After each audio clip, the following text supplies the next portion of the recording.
at her, can't help it thinking about her, 'cause oh my god, she's beautiful. I can't believe she's mine, yeah, I only wanna be with her. Smile caught me at first sight, is she even real? So tell me why I'm feeling hazy. My thoughts are running while I'm shaky. Don't wanna waste your time, yeah, I never understood why me, 'cause she's just so good. My god, she's beautiful. I hope she loves me back. My heart would break if she don't. I hope she loves me back. My heart would break if she don't. I hope she loves me. Wonder if this is just a question of time. I'm here waiting for a sign. Want her to be by my side. But what if she finds out I'm a loser? No, I don't wanna lose her to someone else. I hope she loves me.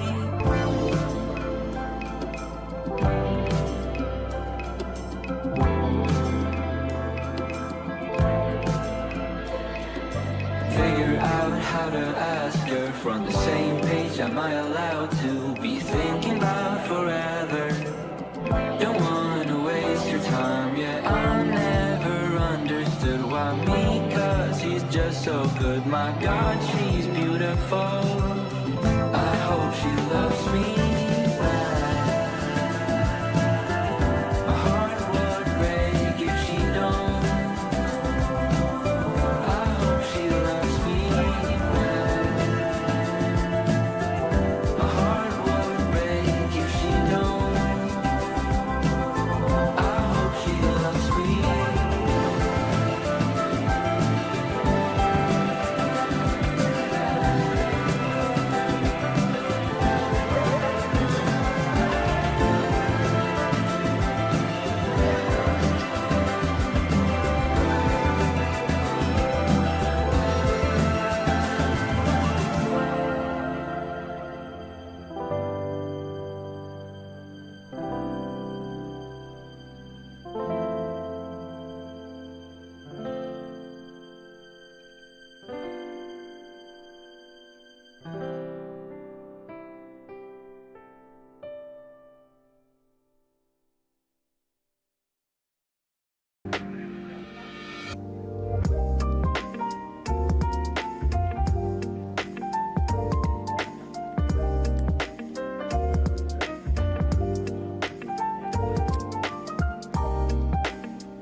Hello, Kalu Kalay. How are we doing today, everyone?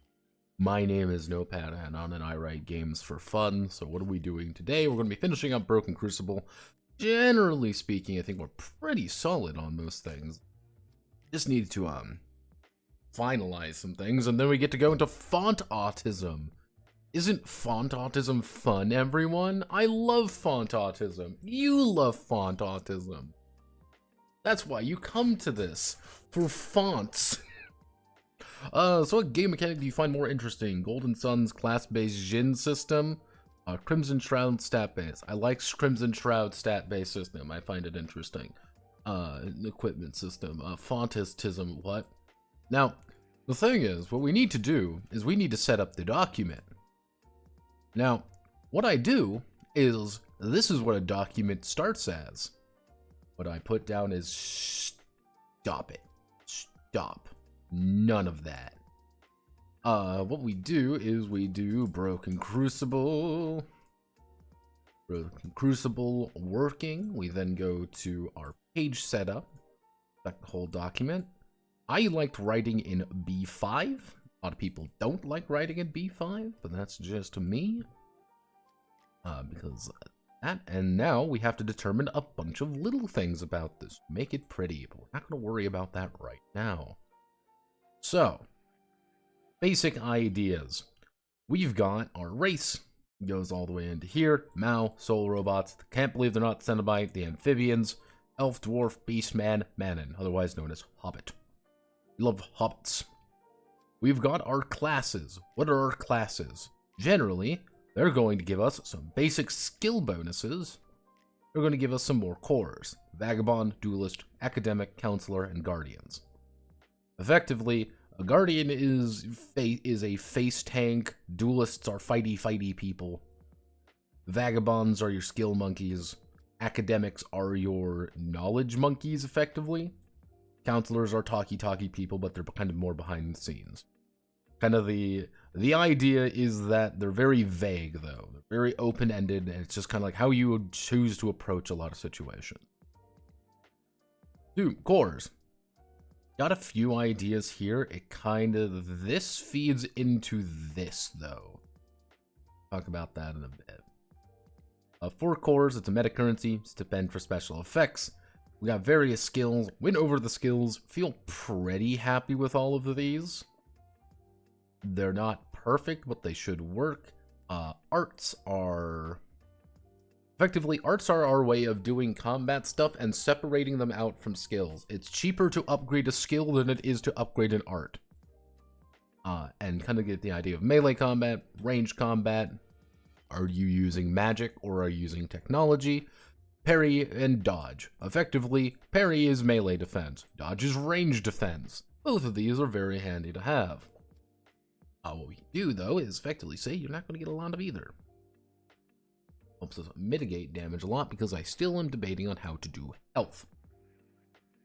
But scaling difficulty on rank, kind of got the idea with scaling difficulty on rank. Now, characters, we go back over here a little bit. These, we do the idea of the passions, compulsions, obsessions, and defining. We go over here. Effectively, you're always gambling a little bit. The more you play to your passions, the more you play to things that you care about, the more dice you get, more skill dice you get. That's the important thing. These are skill dice, which means that you can get up to 3 successes with them. And because you can get 3 successes with them, that means you're able to do a lot more than you would think with them. However, the problem is, if you don't act in accordance with them, you start taking penalties, which means you lose cores. You lose an obsession, hey, you are losing all of a core. You have a might 5, that means you're losing all of the. You have a defining, you're losing all of your cores. You know, you're like, there feels like there should be a different stick in play. I don't know what that stick should be, though. Because the entire concept of this is that this is a carrot and a stick. The bigger, the further along you develop toward apotheosis, the bigger the carrot is and the heavier the stick. Level 1, these are passions. These are things that you care about. And if you act in accordance with it, you get a +1. It's not a lot, it's not a huge bonus, but then you start getting bigger bonuses. But if you don't play to it, that's bad. 3 is really bad, but it's a big bonus. Generally speaking, you can roughly say that each die, each D12 you get, each skill die you get, can produce 1 to 3 successes. Over here, you can get 1 to 3 successes out of it. You are very likely to get 1 success. If you have a skill die, the likelihood of you scoring a success is pretty high. If you have 2, the likelihood of scoring 2 successes is a lot less. Likelihood of scoring 3, even less. You have about a 9% chance of scoring 3 successes. This isn't very good. But if you have a lot more dice, if you have, say, for example, 4 D12 for something, the likelihood that you can technically get 4 to 12, 12 successes. That's a lot of successes with just 4 dice. You can also score 0 successes because you rolled 1s and 2s, but that's the risk you're playing. That's why you want more dice. You want more things. More. You always want a little bit more than you currently have. And as the difficulty grows, and as you kind of go by your various scales of apotheosis, as you become more and more of a god, things get more difficult. But there comes a point where something that was, difficult for a wanderer is no longer really a concern for you because you're just gotten stronger. That's not a problem for you. It's easier now. Good evening. Hey, philosopher for headers. Good evening. So, that's kind of the idea. I kind of have the idea for how combat's going to be. Again, it kind of depends on how we, it very much depends on how we choose to do the combat system, which is going to inform a lot of other things. But if we go up here, where is it? But yeah, that's currently the situation. What I want to have happen is that your cores, you can spend these you can spend them raw and just get free extra dice. Fuck me, I need another die. I have failed this check. Give me another dice. Okay, I get another success, I can pass it. You're just burning it raw. It's not really as efficient, but it is something that you want. And what I was thinking about doing is that we can use these for other things, maybe like 2 to 3 per thing. Not a huge amount of stuff, but just, hey, you want to take an extra action in combat? It takes 1 deafness. Burn your deafness and you can take another action. Doesn't mean you're going to succeed at the action, but it just means you get a little something like that. Hey, you improve your initiative. Now, if we go up here, where I should actually,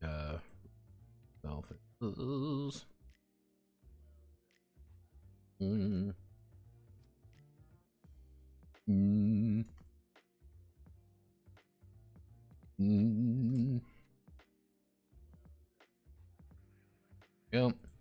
Effectively, you've got the 2. Every race is just going to have a thematic feature and a mechanical feature. Probably will be something related to the cores, because that's easy to do. And we can more easily associate with that with other things. That's the basics of what's currently going on. Right now, we need to determine this. This is currently the sticking point. How do we make combat? Now, currently over here, I didn't have anything on combat. And you want to know what we can do now? We can go, it's gone. We didn't have anything on combat. So, every instance of the 12v4 system has seen a different Guten Tag. Every of the two versions of the 12v4 system, they've had very different combat systems.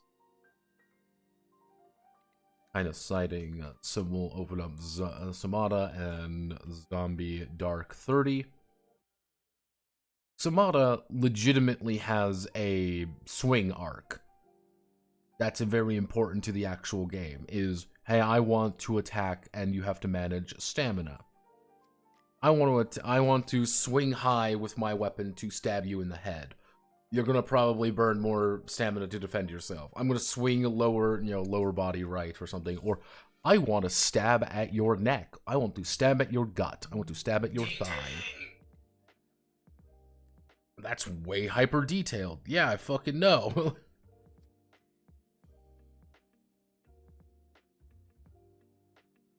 That's kind of the point about it, is that one bad hit can very easily kill you in this game. And that's kind of the point.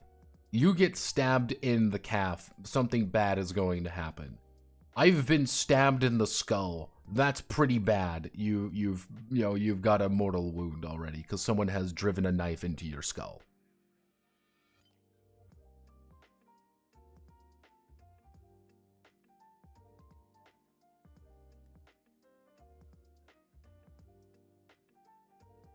Right, mate and stuff.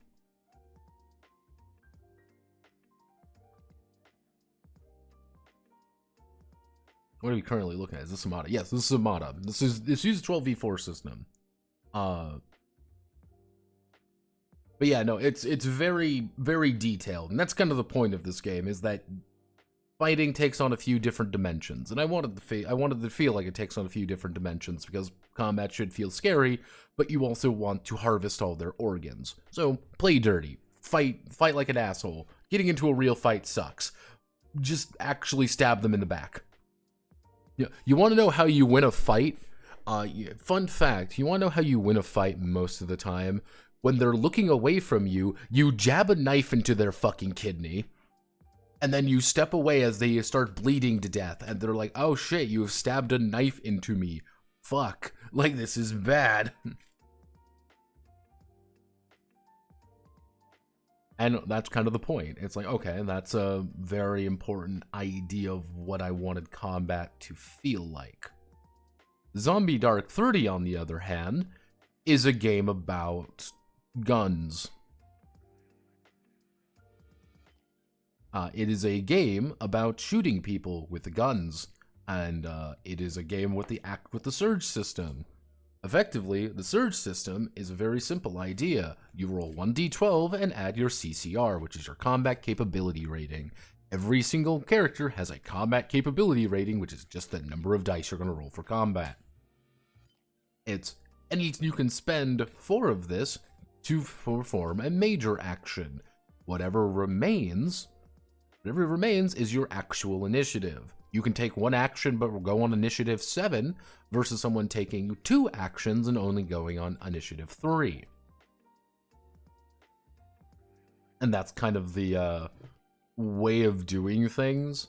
But this is also a game of getting shot is the worst outcome. You don't want to get hurt no matter what. It's pretty simple in that regard, just to try to avoid getting shot as much as physically possible. Because every single gun just does lethality and wounds, which could very easily, disable an arm, which is really, really bad, and you don't want to get shot, because getting shot hurts. Because getting shot is the worst outcome physically available. Yep, even down to having the idea of shock. Yeah, you can take shock. If you take too much damage all at once, you will just die. You take 10 or more wounds in a single round, you immediately collapse. Doesn't matter where it comes around, you just fall over dead. Why? Because get lit up by a rifle. Don't get into a fight. Play it smart. But this is also a game where you have a lot of different kinds of body armor. Wear type 3 body armor. Get a few plates in there. And why do I want to get plates in there? Because plates are going to help you survive. What do plates do? You're right, everybody. Plates let you soak damage. Get sappy plates in. Sappy plates are really nice. They'll keep you alive. Hey, use sappy plates. They're even better. They take longer to break. Like, it's very lethal, very lethal game. That was kind of the point. But you're also extremely competent people.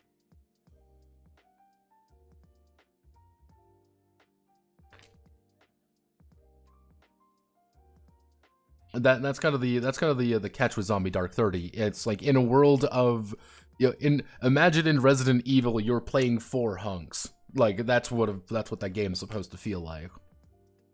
I wonder if the system has ever done this kind of lethality with heroics, fantasy style healing, demigod style regeneration.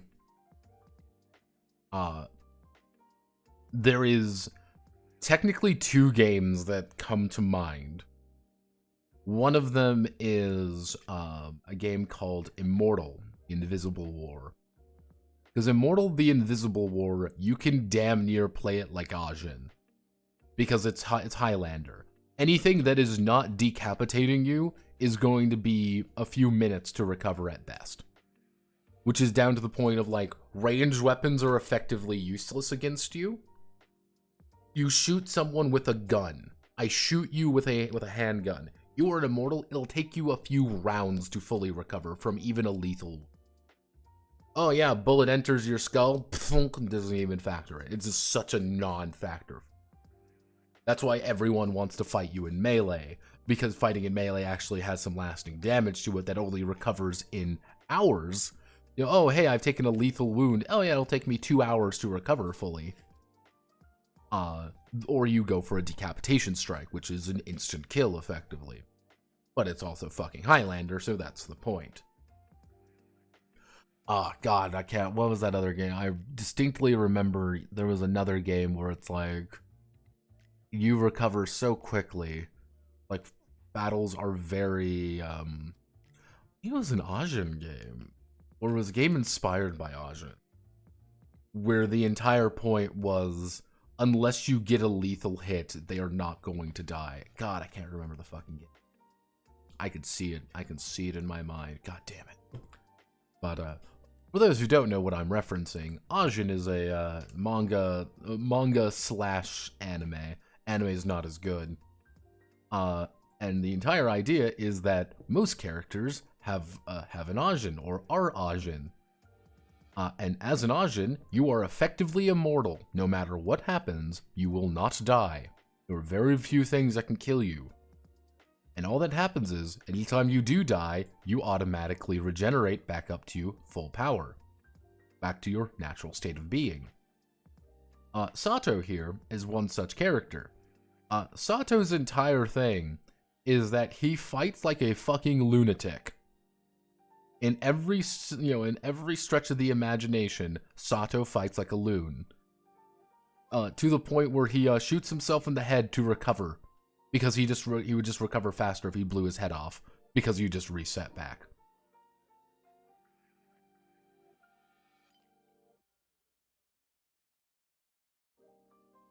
Yeah, and that's why Sato is actually a very interesting character in the setting. Is you guys see, like, he kills himself to recover automatically. That's one of the catches that Ajin has to go through, and actually disabling them is very, very difficult.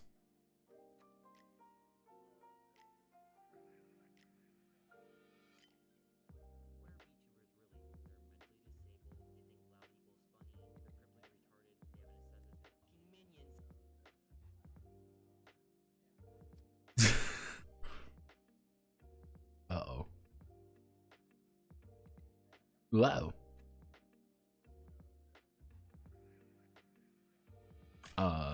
Let's see. Yeah, I love Ajin. Every time I reach what I'm do next, always looking bad and godbound.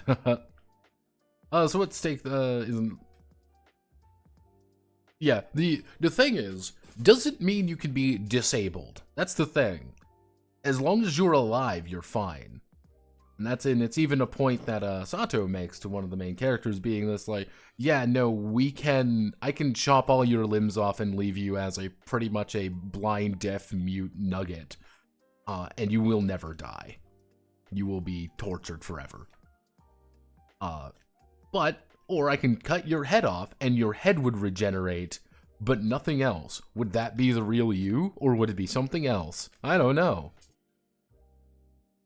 The combat fights take a different meaning in that regard. You're not really focusing on, like, I need to survive. It's a lot more about dying takes on a different, like, dying means getting incapacitated. So maybe I do want to put a gun to my head, blow my head off, regenerate up to full.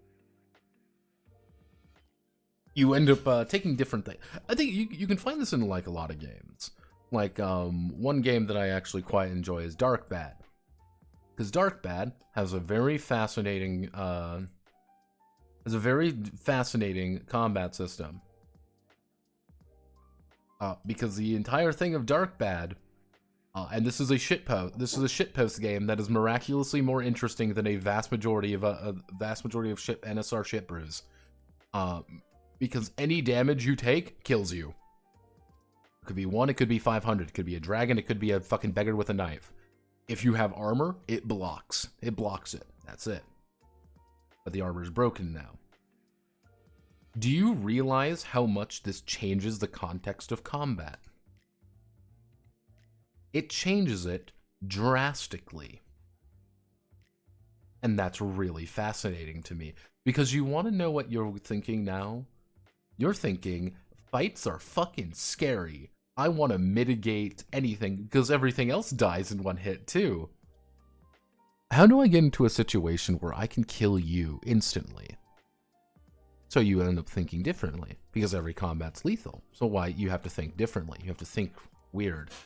And it's kind of like the idea, like, are you afraid of dying when at most a character can kill, you have 7 health and someone deals 6? I got 1 HP. I got 1 HP and that's all that matters. I think that it's an interesting way of doing things. And that's one of the, it's an interesting way of looking at things, just how simple a simple health system, like a basic health system, will influence how characters fight. And I like that idea. Let's see. All right. In game design, one player's roll d6 and d12, get the result from one dice randomly without involving any additional dice. Anyone got any ideas? d6 picks the table, d12 picks the result. Yeah, that works. Easy enough to understand. So there's some table autism. If you want to do it like a resolution system, that could be a little bit odd, but that kind of depending on what you're working with here. Then you end up with like feet dice. God, what's that game? One Ring. One Ring does something like that. I don't care for One Ring personally, because I am not a Tolkien guy. Okay, so let's get back to business to defeat Das Huns. Okay, so combat. Speaking about combat systems, we need to do combat today. Generally speaking, I want to do a line battle system. Why do I want to do a line battle system for this game? Well, I'm going to tell you this simple, because I fucking hate working with maps. I hate working with maps. They are annoying. Because it adds like 2 to 3 more pages of random shit that I have to worry about. And I don't want to worry about that. Like, and if I can make this work, here's the thing. If I can make this work, then I don't have to worry about maps when I do the 12v4 thing.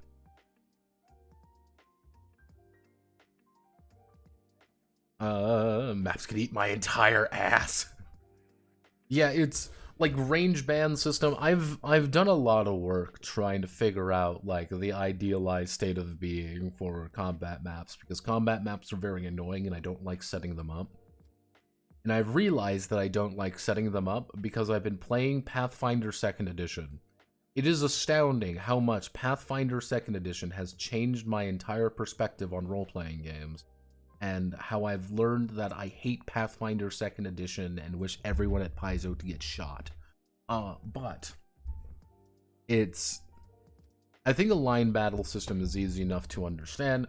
For those who don't know what a line battle system is, I generally do, there are 3 lines in combat.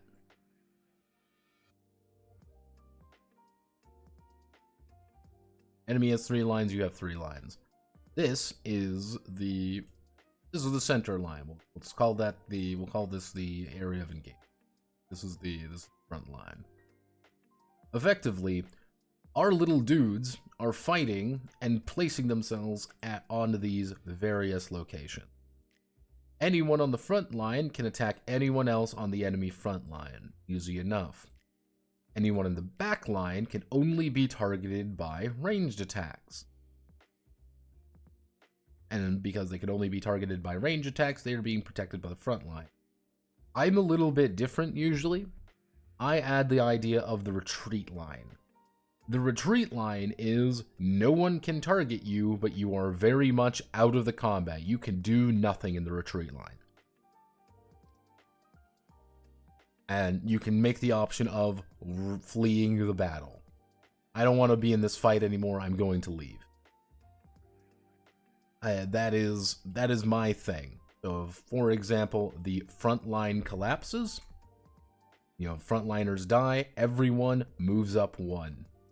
So now the Rangers are there. The Rangers are now in the front line. That's bad. Kind of like once that front line collapses, everything goes to shit. And everyone's now thinking kind of think smart. Okay, we need to keep our frontliners alive. We need to keep our, the Rangers need to be doing their job to keep people alive and also apply damage, and we're only falling back when we absolutely. That's the basic premise of a line battle. Technically, you can be a little bit, I've done one variant, which is more like Darkest Dungeon, which is legitimately like this. You have various slots of where characters are, and that's what it is, but that's a very specific game for a very specific reason. That makes sense.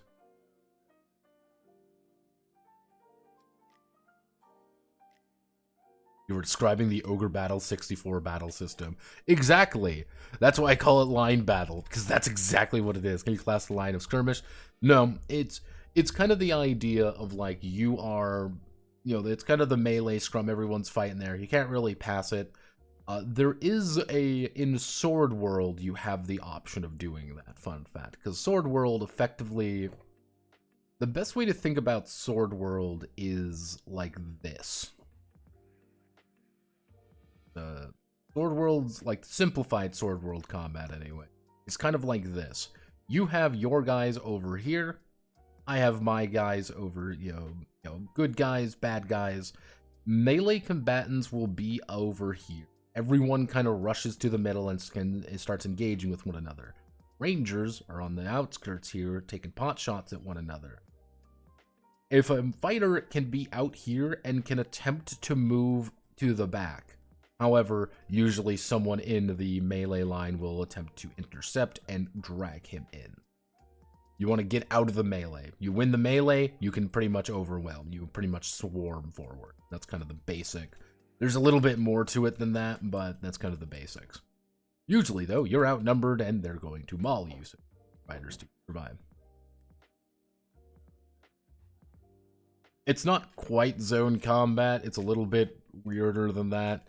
Technically, the advanced combat system for Sword World has no grid. It has nothing like that. It is entirely basic distance based. Like, if you effectively have to announce where you are roughly, and you draw it on there, and you have to like establish distances and stuff. It's a very different way of doing things. I haven't seen it done here in the West really, outside very specific games. But it makes sense of how they do it there. It's a little bit weird. It's more like an open system. It's a very different game. Sword World can get a little bit quirky sometimes. You modify the battlefield at all with effects like height or objects. Sword World sort of has things like that. Yeah, exactly. Sword World technically has like 3 combat systems if you want to be really technical with it. Because there's the very abstract way, there's the very technical way, and then there's the weird fusion they kind of propose where it's a little bit of everything. It's very... Book 3 is wild. In Sword World, not really. You can, but it's very specific. I wasn't aware of the third. It's more of like a proposition they put in the 3rd book, where it is, you have the idea of, you have both concepts in play at once, because they assume with the 3rd book, you're fighting like God. At that point, you're at the end game, so things get a little bit weirder. Might be misremembering something, but it's been a while since I've read Sword World, to be honest. Technically, there's also the Ryutama method. Ryutama is another one that I probably am going to cite a little bit, because I like the Ryutama battle map. Because this is the Ryutama battle map. This is the most basic way of understanding the Ryutama battle map. Your dude's here, enemy there. But I like the idea of objects, because I think objects give a lot of character to a battlefield by applying very little work, and I like that. Because all an object is really in Ryutama is you can get a bonus or use an improvised weapon or something by spending one of these very set few objects that you have. And I like that idea because it's very easy to understand, and you can now color the battlefield very easily without you, the GM, having to worry about it. You just say what the battlefield is and everyone else fills it out. It's great. You don't even have... What if I offload the work to my stupid, ungrateful players and they pretend they like doing it? It's great. It's great. Like, yeah, no, that is, I think, the objects let you have a little bit more fun with it, and it also lets me, what I'm thinking about doing with the line method. Hello, phone. I didn't even know Ryutama had combat. It's not really a focus. It's really only a focus,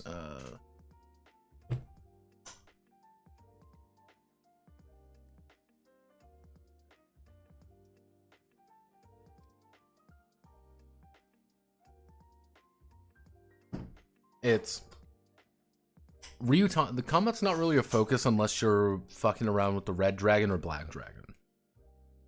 Red dragon adds a lot more options to combat. Black dragon makes combat a lot more deadly, because everything in Black Dragon and Ryutama games are about suffering.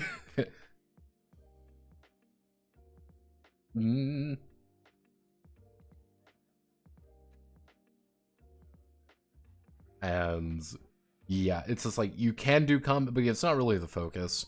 The focus on Ryutama is getting from Apple Town to Pear Town to hawk some wares and all this shit that goes on inevitably because of it. You get into combat because there's a bunch of a bunch of cat goblins fucking around on the road, and you can either waste time getting around them, or you can, get into a fight and watch Farmer Joe get 3 crits and murder everything in a 15-mile radius. I think it's the thing that's always weird. So what's on the docket tonight? We're working on this shit. Yeah, Ryutama is very dependent on GM choice, but Ryutama is also, and I don't think doing research into Ryutama recontextualized a lot of shit for me about Ryutama. Because you have to remember, Ryutama was not made for seasoned players or GMs. It was made by a guy who ran a board game cafe because he wanted people to play fucking board games. i.e. tabletop games in his store that were easy to play.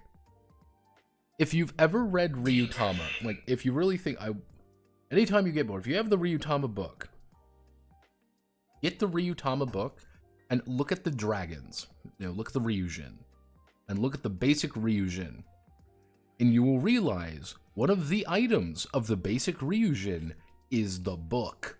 It is, you just play the game normally. And that feels weird, right? Like, what do you mean? That doesn't seem like a cool power. Every single aspect of all of the Ryujin and all their special powers are tools that GMs use naturally. But if you've never GM'd before, that's the thing. If you've never GM'd before, or you've never played one of these games before, do you know that you can kill people? You can kill NPCs? Did you know that? Probably not. That's the weird thing, isn't it? If you don't know about that, you probably have never thought about that. If you've never played a TRPG before, the idea of, oh, I can kill an NPC whenever I want is kind of a foreign concept. So here is a rule saying that you are allowed to kill an NPC. It's a rule that tells you, like, you can do this. Ryutama is probably one of the better, like, learn how to GM books available. And it's one I also cite is Ryutama also outstays its welcome if you want to play it like a regular RPG and not like 4 or 5 sessions ask everyone, are we good? Like, what do you like about it? I like the adventuring stuff. Okay, let's shift to a different system that focuses on adventuring. I like the combat. Let's focus on something with a little bit more in-depth combat. That's kind of what you're supposed to do with Ryutama.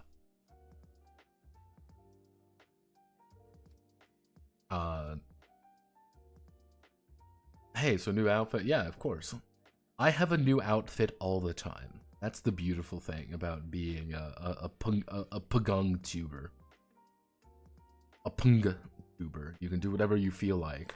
I can just slap my face on something, and every time it works better. This is my usual drip anytime I'm Devin. Let's see, what outfits do I have on here?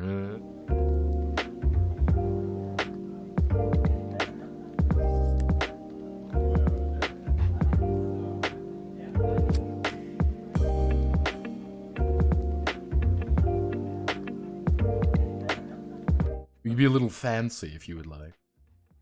Be a little artistic. I haven't used this guy in a while because I haven't done any affinity strips. Punga? You mean PNG-based streamers? Yeah, as someone would say that I'm effectively just an upgraded Rantsona, and yeah, that sounds about right. That's pretty accurate. Like, I put down all the VTuber stuff because VTuber stuff gets clicks. But that's the nature of the beast there. We're vibing, as they say. But let's worry about doing work and determining how we want to do our combat system.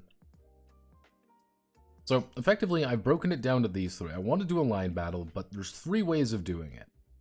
There's the Final Fantasy 13, Final Fantasy 10, and then kind of just, as we're going to call it, just raw dogging it. Raw dogging it is the easiest way to understand.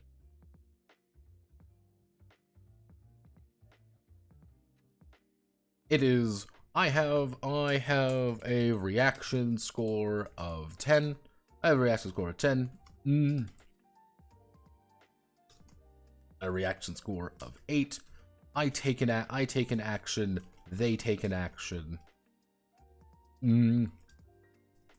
Action, reset initiative.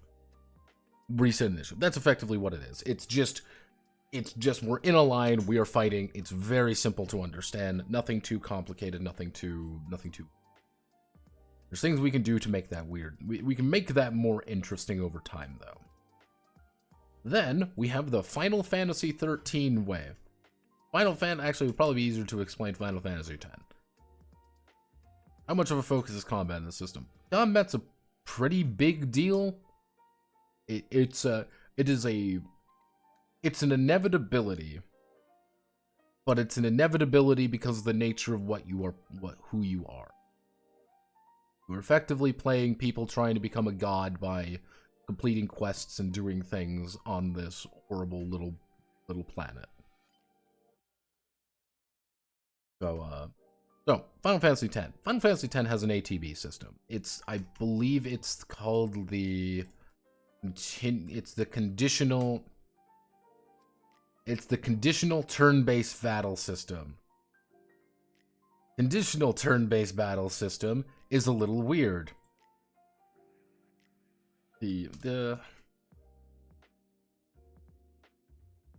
Which is effectively a tick system.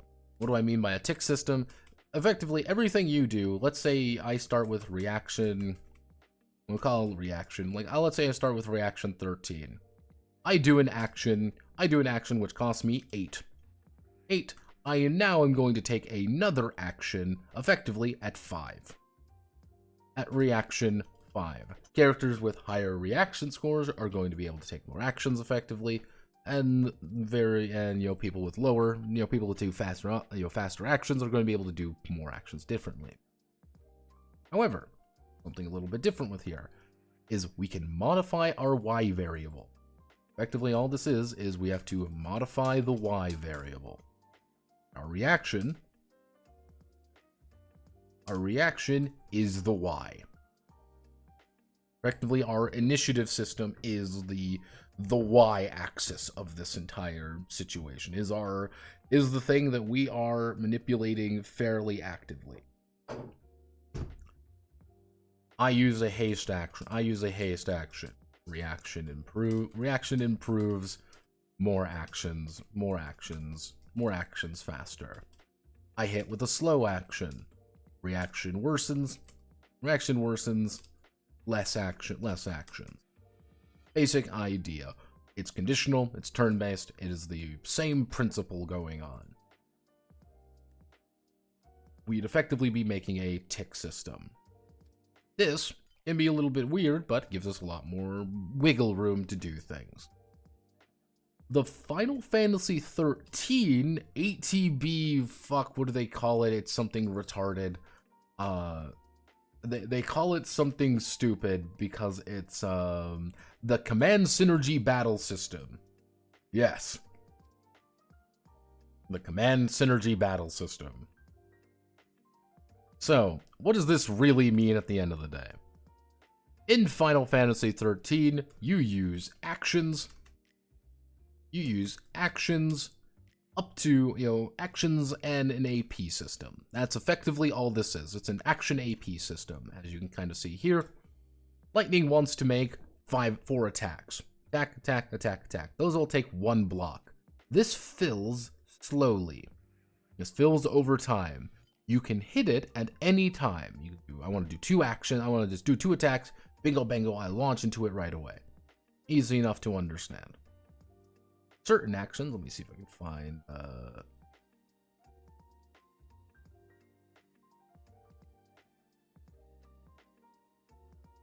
Come on, give me that, fucking, god damn it. There's a thing here that does a better way of explaining it. Here we go. As you can kind of see here, it's a little bit difficult to see, but certain actions take more of these blocks, more of your actions. Some take 2, some take 3. That's kind of the basic idea. That's the number of action points. It's really all that it is. It's an action point system at the end of the day. Now, what we would have to do is we would be back-hacking it. We would be going backwards on it. You have X number of actions. You have X number of actions. What you can do is you could spend, any number of these actions you can wish. You can spend to 0 to X actions. You can spend those all you want. This lowers your Y, otherwise reaction or whatever we want to call it. Lowers your Y for you to make your next set of actions. You can do a lot of actions now, or you can wait and do actions later. That's kind of the basic idea for it. So AP, but simplified. It's a little bit weird depending on how we want to handle it. It is effectively an AP system. It is an AP system that counts up. I think is the best way to think about it. In Final Fantasy XIII, anyway. It's an AP system that counts upwards. Which is a really weird premise to think about, but yeah.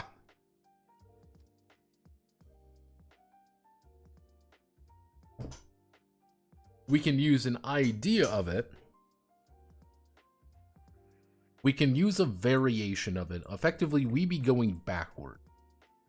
Final Fantasy XIII proper, what it is build action points, release actions. Here, in Broken Crucible, we'd be release actions, lower action points. But you only have a certain number of them. Wait, so how does priority pass? Whoever has the highest potential action goes first. That's where things get weird with the Final Fantasy XIII method. We have to reduce how some things function. From there, we can either do option A, which is you have a set initiative value. We'll call it the Y.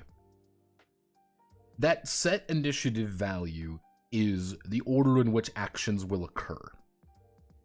I have a set initiative value, I have a Y variable of 13, you have a Y variable of 10.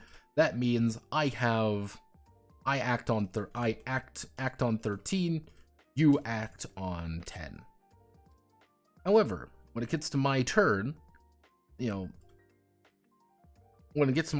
I can spend 0 to, it would be probably be 1 to 3, 1 to 3 AP effectively.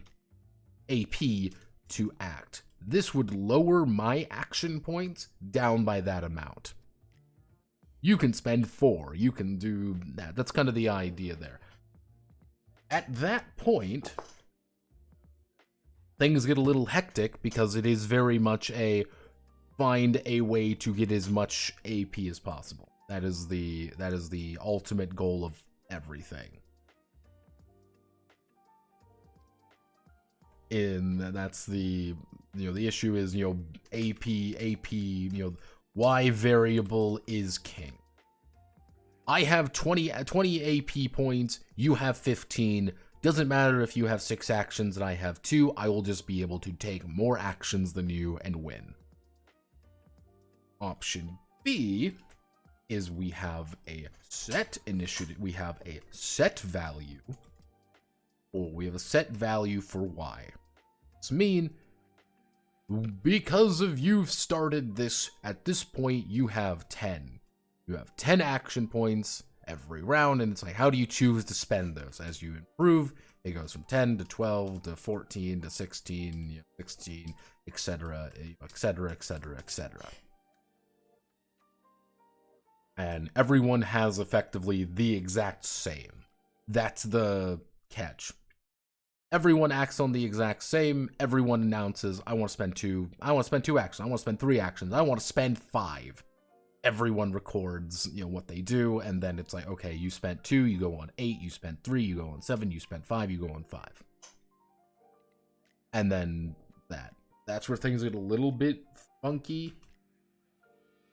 It's that option B method is effectively we stick closer to FF13 proper. Because what you would be doing is announcing number of actions. You would announce the number of actions and then act on that tick. However, you can get some weirder thing. We would have to, in Final Fantasy 13, an attack is worth 1. Doesn't matter what weapon you're using, doesn't matter what you're doing, it is worth 1. We would need to make in Broken Crucible the dagger equals 1, but the great sword equals like 3 or 2 or something. Like we would need to fuck with the AP amounts. Are there systems that do the initiative bar thing? ATB.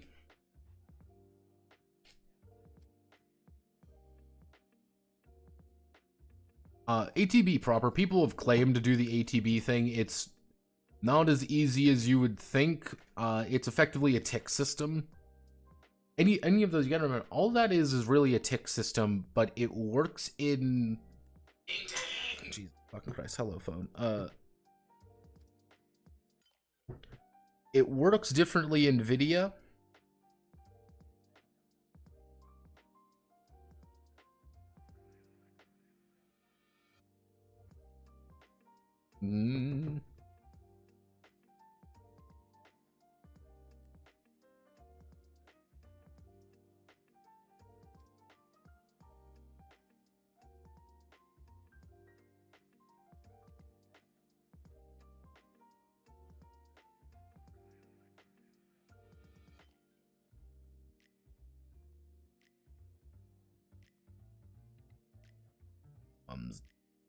Travel stuff. Like, is this a real-time thing? So it's hard. Yeah, it's the thing. That's the thing with ATB. Like with how they do it in Final Fantasy in the video games. The video games is a lot easy because again, but AP equal 1 at interval 1 second is different of keeping a track for you, the player, versus the computer doing this automatic. You see a little bar fill in the video game. It's you have your friend Dan over there like marking off, like you set the egg timer for 15 egg timers for everyone. No, like, see, it's funny, Vok, you mentioned this. Option 3 is a little weird. But effectively, we go back to Surge Combat. This is kind of, uniquely different, but we would function. Because all Surge combat is make a initiative check. Make an initiative check. Spend X initiative. Spend X initiative for actions. And then you would act on whatever that is. Effectively, if I roll, say, let's say, for example, just a very basic example, I roll a 16. I get a d12 plus 4 or whatever, I roll really well. I can spend every 4 or whatever, I can spend 4 for one major action. So I spend 2 of these, so I have 8 initiative, 2 major actions. So I would act on 8, take 2 actions. Easy to understand. But someone else says, oh, well, I'm going to spend more, and I want to reduce that down to 2, and I want to increase that up to 3. So I enact on initiative 4, take 3 major actions. You can't afford it, you can't do it. Easy enough to understand. You can't afford it, you can't do anything. Now, this has its own... There's a little... You have to roll initiative every round. Is it possible? Yes, this is possible. That's where kind of the option B comes in. We would be effectively merging option A and option B together here, but it would be a randomized... It would be randomized. That's one of the more unique premisi to worry about. We don't have to worry about the map. That's one thing about the complexity of this game. We aren't worrying about a map or anything. We are solely worrying about when am I acting and how much can I act. So if we do... That's why I say, like, the classic, like, easy system versus the 10 system is making this a lot easier. The Final Fantasy 13 ATB method damn near would need me to... That would be, like, half the game. You would have there would be about a 2 to 3 hour session of us just nailing that down. And that's why we're here. That's why we're in this hour long. This is why we're in this goon sesh together, to suffer together. If you've got any suggestions, now's the time to tell me.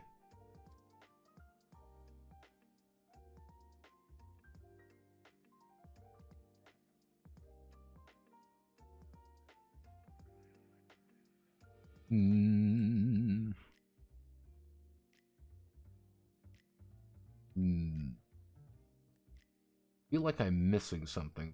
Like something is here. So I mean, if we...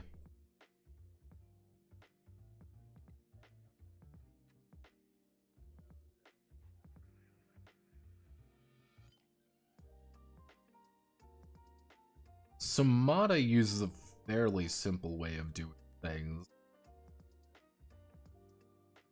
Yeah, Samada just has a set initiative, and it's just whatever your instinct is. But usually, if you have really high instinct, that usually means you have a problem elsewhere in your life, if that makes sense.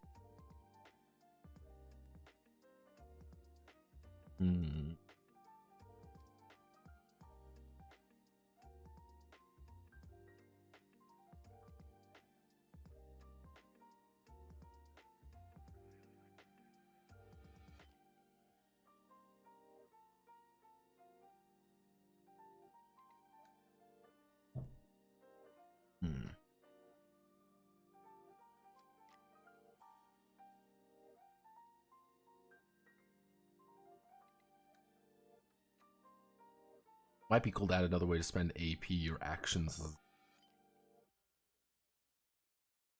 Yeah, it's kind of the idea of, like, how much are you willing to spend? Like, you can gamble with Surge. You're effectively gambling with Surge.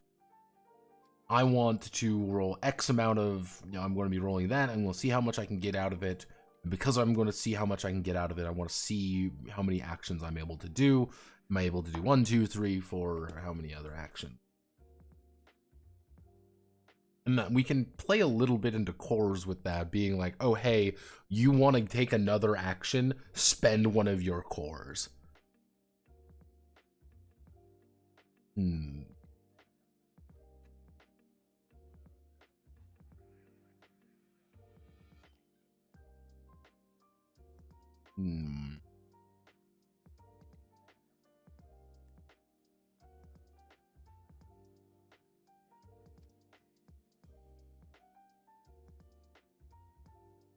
We get rid of 10.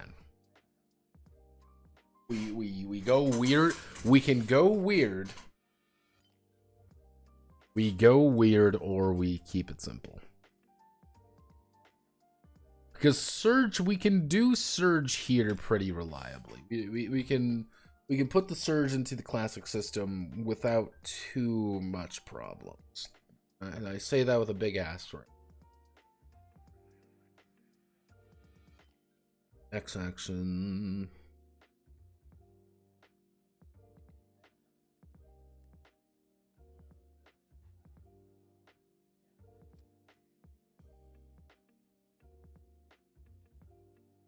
So this would be...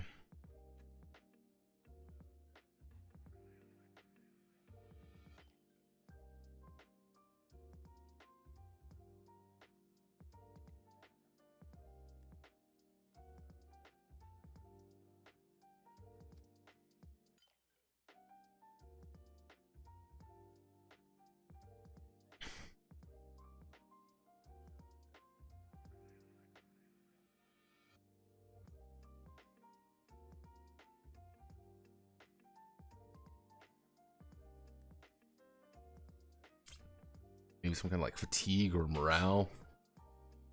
Yeah, that's why I'm like, technically fatigue or morale would be in the core. Like the basic idea of the system, the most basic premise is that it's 12v4. You take a number of d12s equal to whatever your skill is, you roll those, and every interval of 4 counts as 1 success. 4, 8, and 12 count as 1 success. Every die can roughly get exactly 3 successes, with the downside being that the likelihood of getting 3 successes is very low. If you're unskilled in something, you don't actually get any. You'd only be able to get 1 success. That's kind of the you don't have a very good die roll. Dun dun dun dun dun. 12v4 assumes characters are competent. That's a big thing. It assumes that a character is very competent and will succeed at most minor things. The only time they are not succeeding at something is if they are in desperate straits or something bad is happening. What happens if your target dies in a previous action? It just fizzles?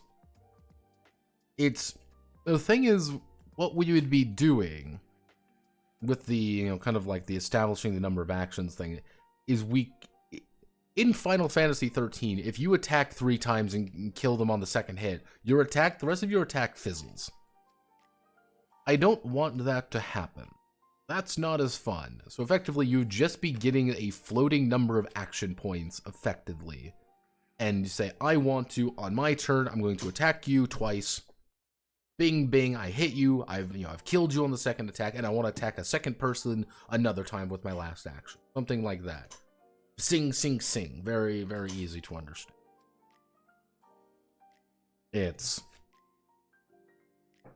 And what's your opinion on Illuminated by Lumen? I don't like Gilla. Moving on. Let's see.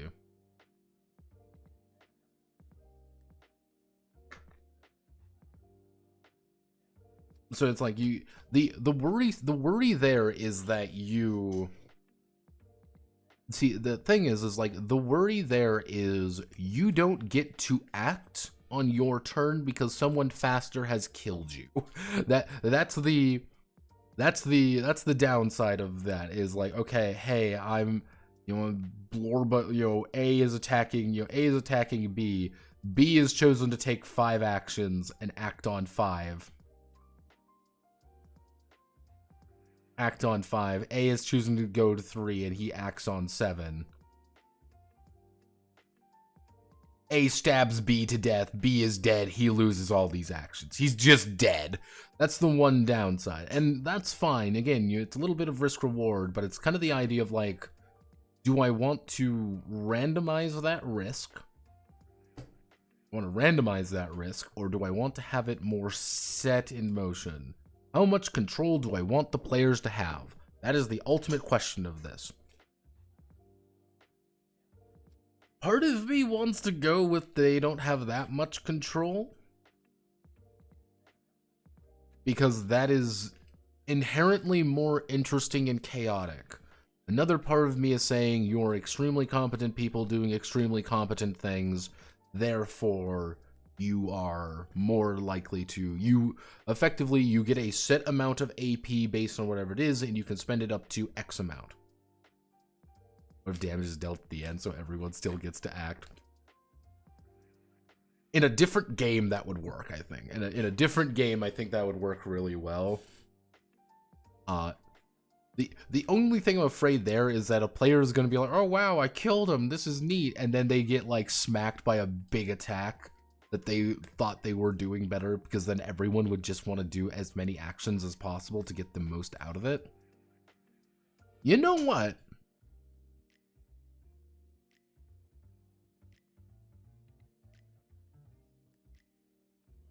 Vok, you gave me an idea there. You gave me a terrible idea. So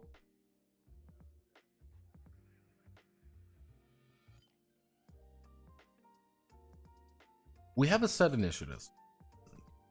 We have a set initiative system.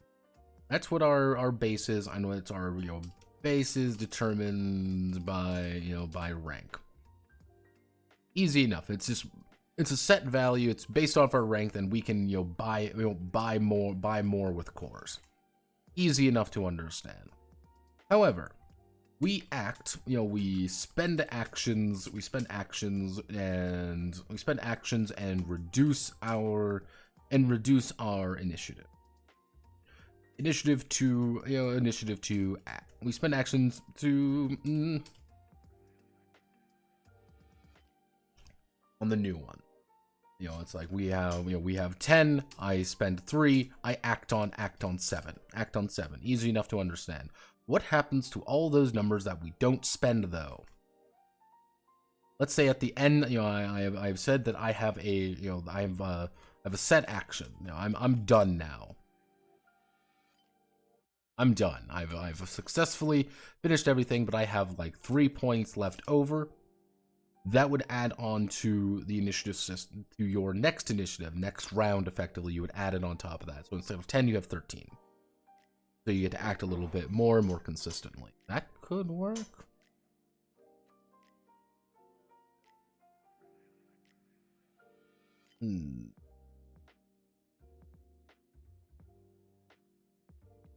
My only fear, though, is that, everyone would do nothing the first round, then get a bunch of things. But we would just need to spend it on reactions. That's a good point, actually, Vok.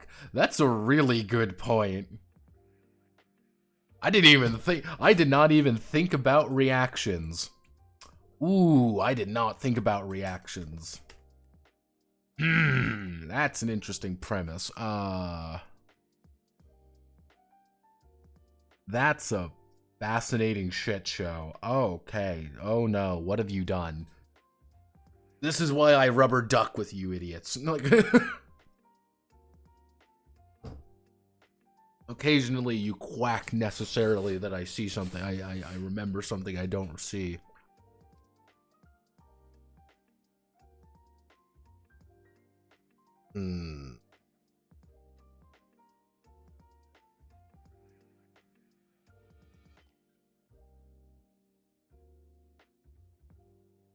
Unless we do the idea that we use the set initiative system, spends actions to act at a point, reactions lower that point by X.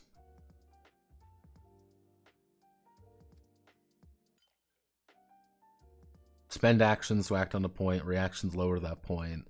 So saying I don't want to act anymore, saying I want to take 5 actions, take 5 actions.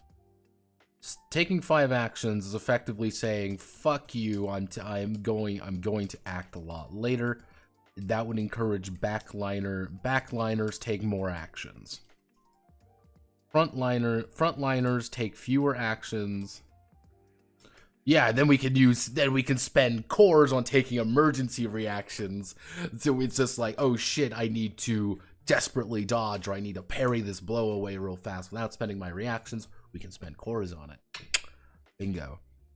So in general, this system would encourage frontliners to take fewer actions. Also, thank you very much, Glitch Witch Grace, for following. Frontliners take fewer actions because we want to save, act sooner, more room for reactions. So a frontliner, your fighter up front, the guy with the sword, the side of the sword and shield and heavy armor, he's standing up front. He says, I want to take 2 actions because he knows he's going to get attacked. And he wants to save as much of his reaction and much of his pool as possible to... Got to follow last time I was here. He wants to spend as much as possible to parry away blows or to counterattack. That's what he wants to do. That is his... That's he's wearing big heavy armor for that reason. If he says I want to take a lot of actions, he is saying I want to go in for the big blow or something. It's like that's what he is deliberately doing.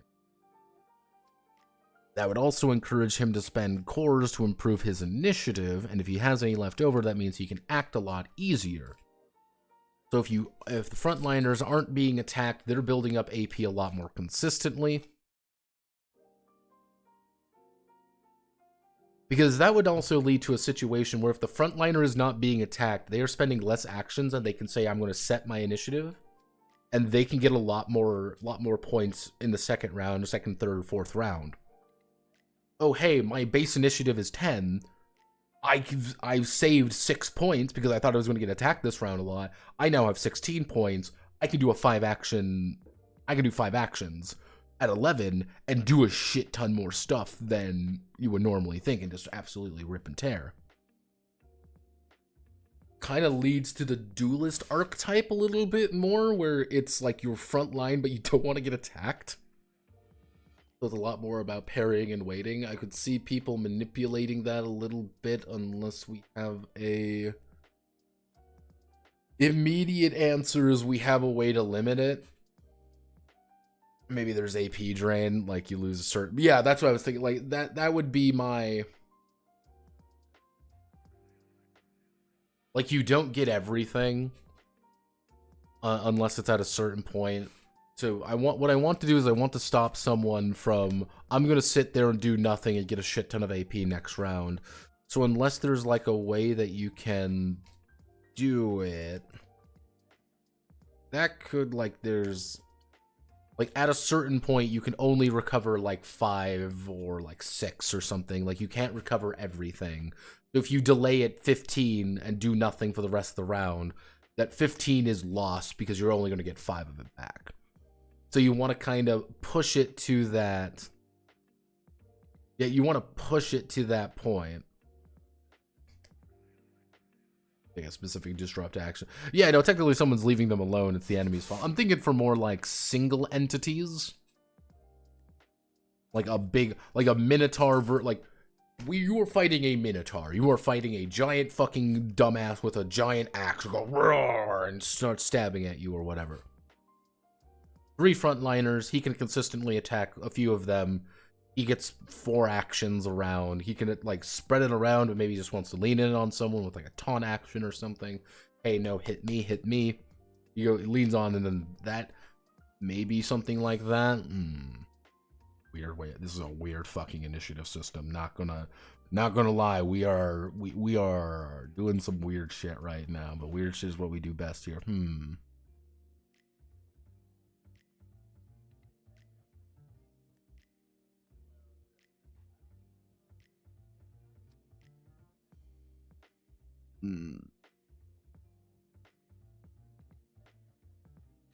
Disrupt action. See, the thing with like a disrupt action would be something more akin to a I'm going to fuck with you unless you spend AP to do something against me.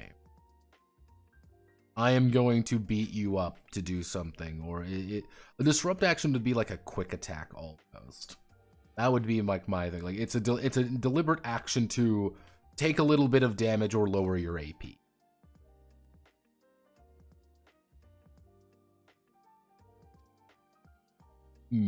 Okay.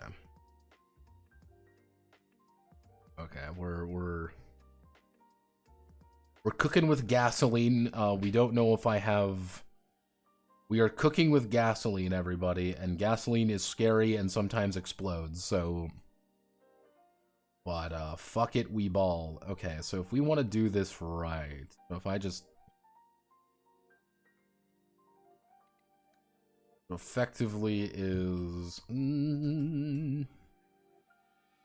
If we set initiative at, like, rank, you have a set initiative at rank. Determine action, determine number of actions at start of round. At start of round, adjust initiative. Adjust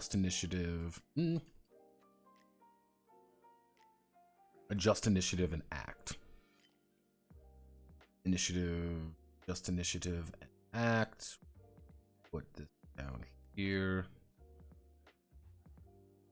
Just initiative and act, which would then lead to when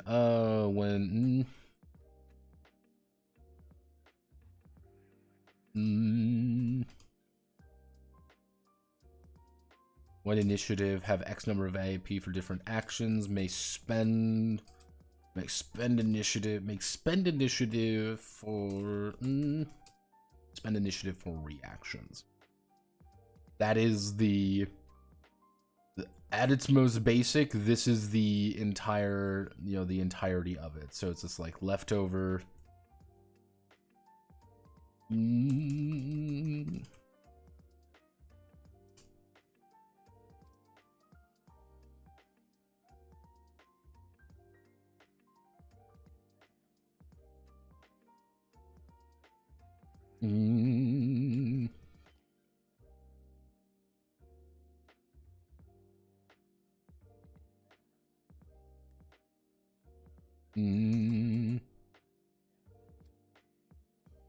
Okay, that's a little bit.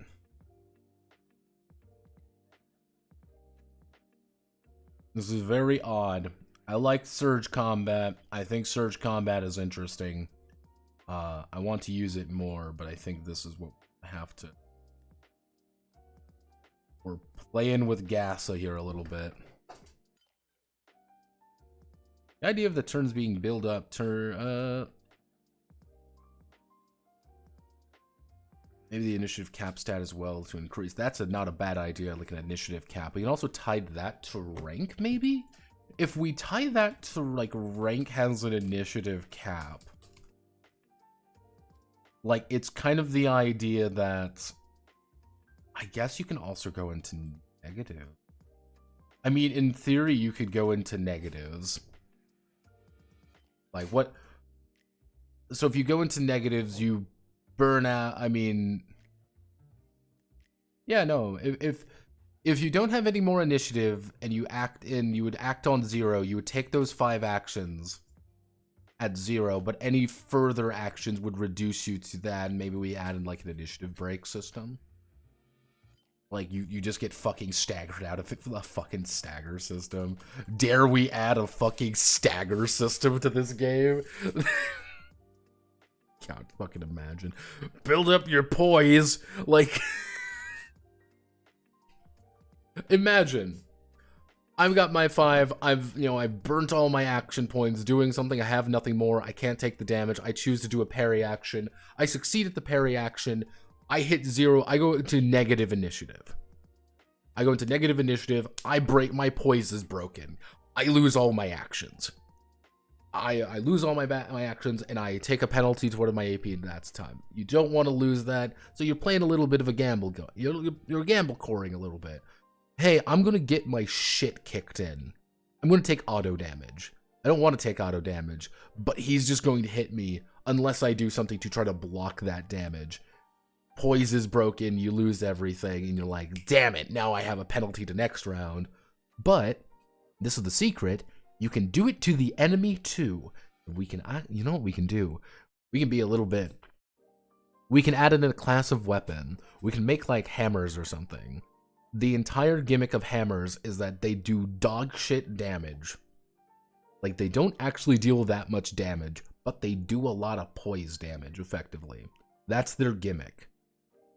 You do absolutely no health, but you're just lowering their initiative down if you do successfully hit. So it's kind of a damned if you do, damned if you don't.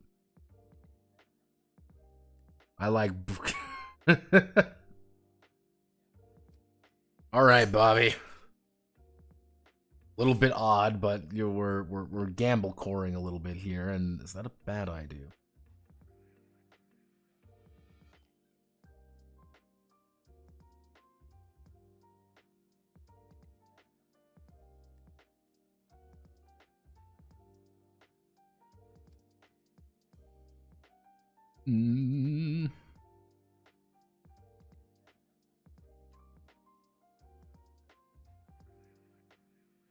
A little weird, but it is weird.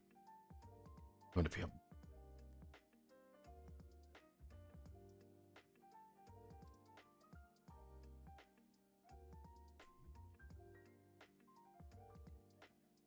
it's like the kind of the idea of like if you get initiative crashed, it's like you can't really defend yourself anymore. You are completely exposed. They could do a big attack on you, and you suddenly are, you know, taking a shit ton of damage that you maybe shouldn't.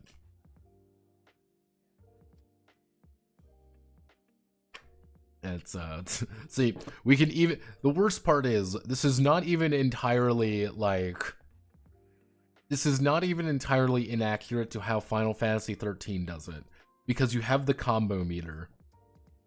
Because one of the idea with the combo meter is as long as you are attacking, as long as you are going fucking sicko mode, you are building combo up. Anytime you are not attacking, combo is dropping.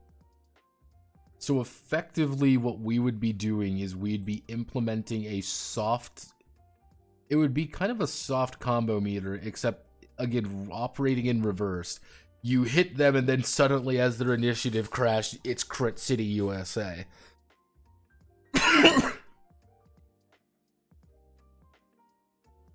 It's a little janky, but janky is what we do best. God, we're doing fucking Final. Can't believe we're Final Fantasy. Jesus Christmas Christ. You know, sounds similar to Exalted Third. Exalted Third has some, like, I've used the concept of like withering attacks versus decisive strikes before. I don't think Exalted 3 handles it a little weird, but Exalted in general is a weird system and weird setting and weird everything, which is like I'm slightly...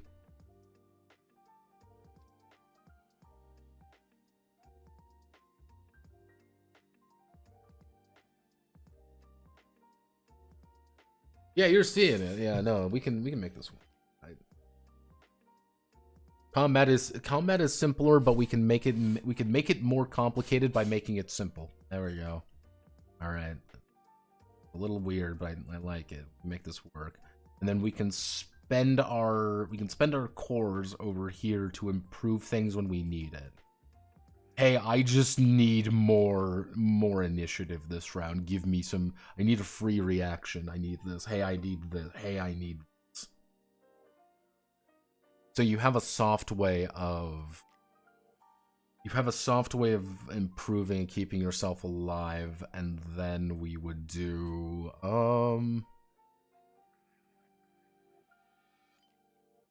again, immediate answer when it comes to like health would be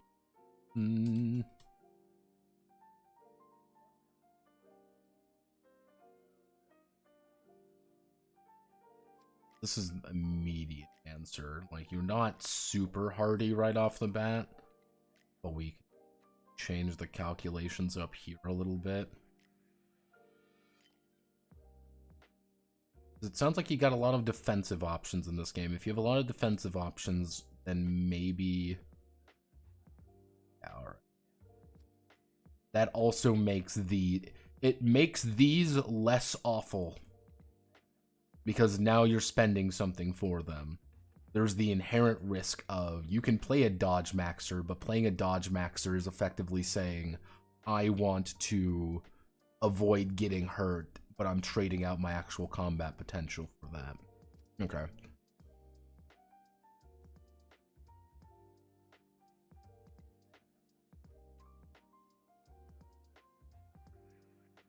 Nothing like that yet, but like, it's...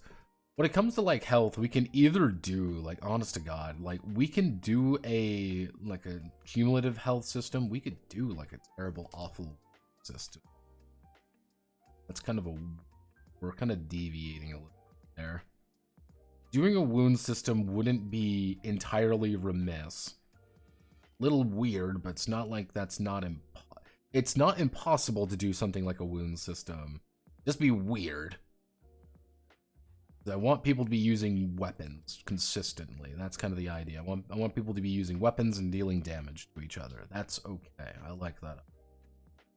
ZDT uses wounds, but ZDT also is about people with guns getting shot in the face with a 9mm, and that's bad. Fun fact ever. I'm going to give you all a little bit of a simple idea here. You want to know what happens when you get shot in the face with a 45? You die. You die with that. It is very bad. Samata was kind of the same way. So if we go with the wound system, we make it a lot more lethal. If we go with the health system, we make it less lethal. I'm in favor of a less lethal. We'll have to... There's some math there. That is going to be sitting in a coffee shop. That is going to be me sitting in a coffee shop with a coffee and a fucking margarita in my mind, trying to find the answer there. I think that works pretty reliably. Okay, I think that's functioning. This is functioning. You've got the idea. This functions. This functions. Passions, this is all working properly. This all works properly. This works fine enough for... I'm not gonna question it. We're not going to think about it, says man. Yeah. The big thing is that we can tie a lot of things to your ranks. Like, a lot of the math can just be derived from there, and fighting weaker enemies than you would just mean that you have more shit to do than they do, and you can easily trounce them. Because, hey, I've got 3 additional actions over you, and I can spend more of my points kicking your ass than you can even possibly spend to not die. So, yeah, no, I'm just better than you. Why? Because I am a hero and you are a goblin. Goblins die. Total goblin death. There could be goblins here, he said.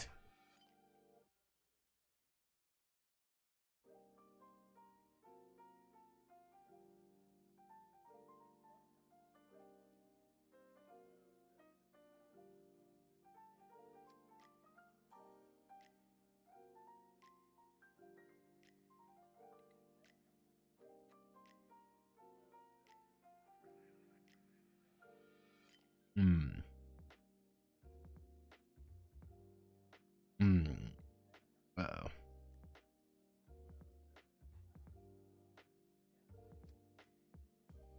Okay. Alright. I think we're cooking with gas. With godhood, you can go anywhere you want, the mad mother.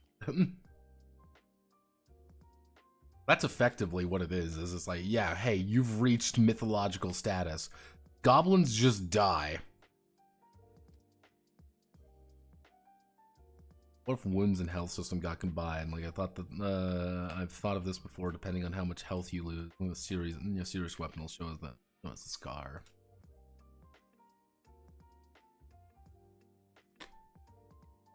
Feels like, God, that was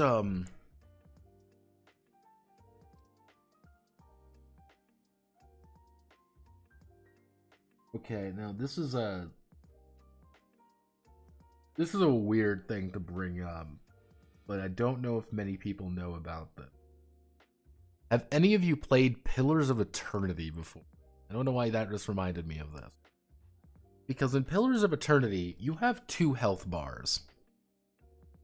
This is one of those weird mechanics they don't do a very good job of explaining to you. Is you have health and you have endurance. Let me see if I can just find one of the characters. So we'll use them. So effectively, you have 2 health bars. You have your main endurance. Now your endurance is lower. It's usually a little bit lower. Actually quite a bit lower. However, you also have health, which is a lot higher. HP, EP.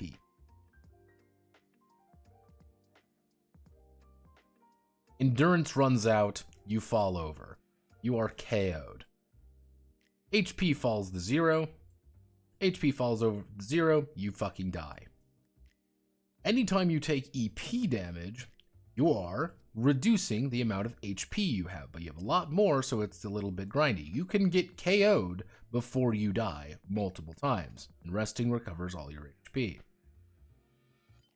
We could do something like that, where the premise would be more like you have your set HP. Like, you have your set HP, you reach 0 on your HP, you take a wound. You take a wound, and you only get like 3 or like 4 or 5 wounds. You take all your wounds, you're down. It's a long-ass time to recover your wounds. HP is now a resource that you can expend a little bit more readily. That endurance points, you can spend those a little bit more readily, and then your wounds are the thing that are really kind of sticking with you a bit more. They take a lot more to get rid of. Wait, do you mean Divinity 2? Nope, that's in Pillars of Eternity. My muscles work in real life. There's mind-body connection, there's nervous system fatigue.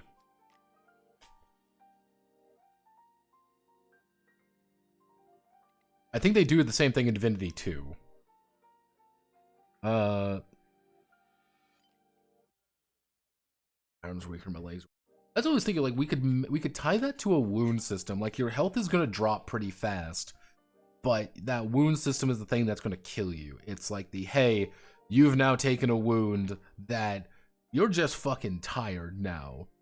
Your body is giving out. You're barely hanging on. Hey, that fatigue is now kind of sticking with you a little bit more. That's something that's gonna take longer than it's going to take longer than the short rest to fix yourself up from a wound. It's going to take a day or 2 to fix yourself up from something like that. You take 3 wounds, it's going to take 4 days. It's going to take a lot longer. The more wounds you get on an adventure, the longer it takes you to recover from everything. But you always want to push on, right? You always want to push on. So you're going to lose health faster. That means you're going to take wounds faster. That is fucking esoteric. But alright, we can work with that, though. That works. That also gives higher ranked characters a little bit more leg room to work with. It's weird, but we can make it work. What am I? I don't know what the fuck I'm cooking with at this point. We're cooking with something. Okay. Feeling a lot better now. I think we can make this work.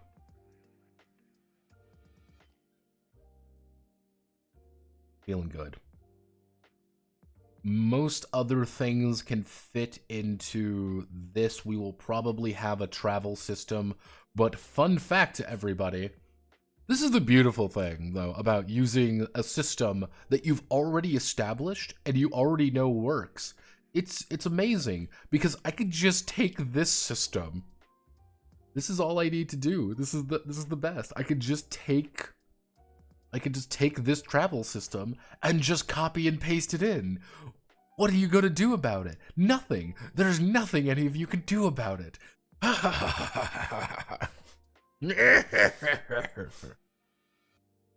I've already written the travel system.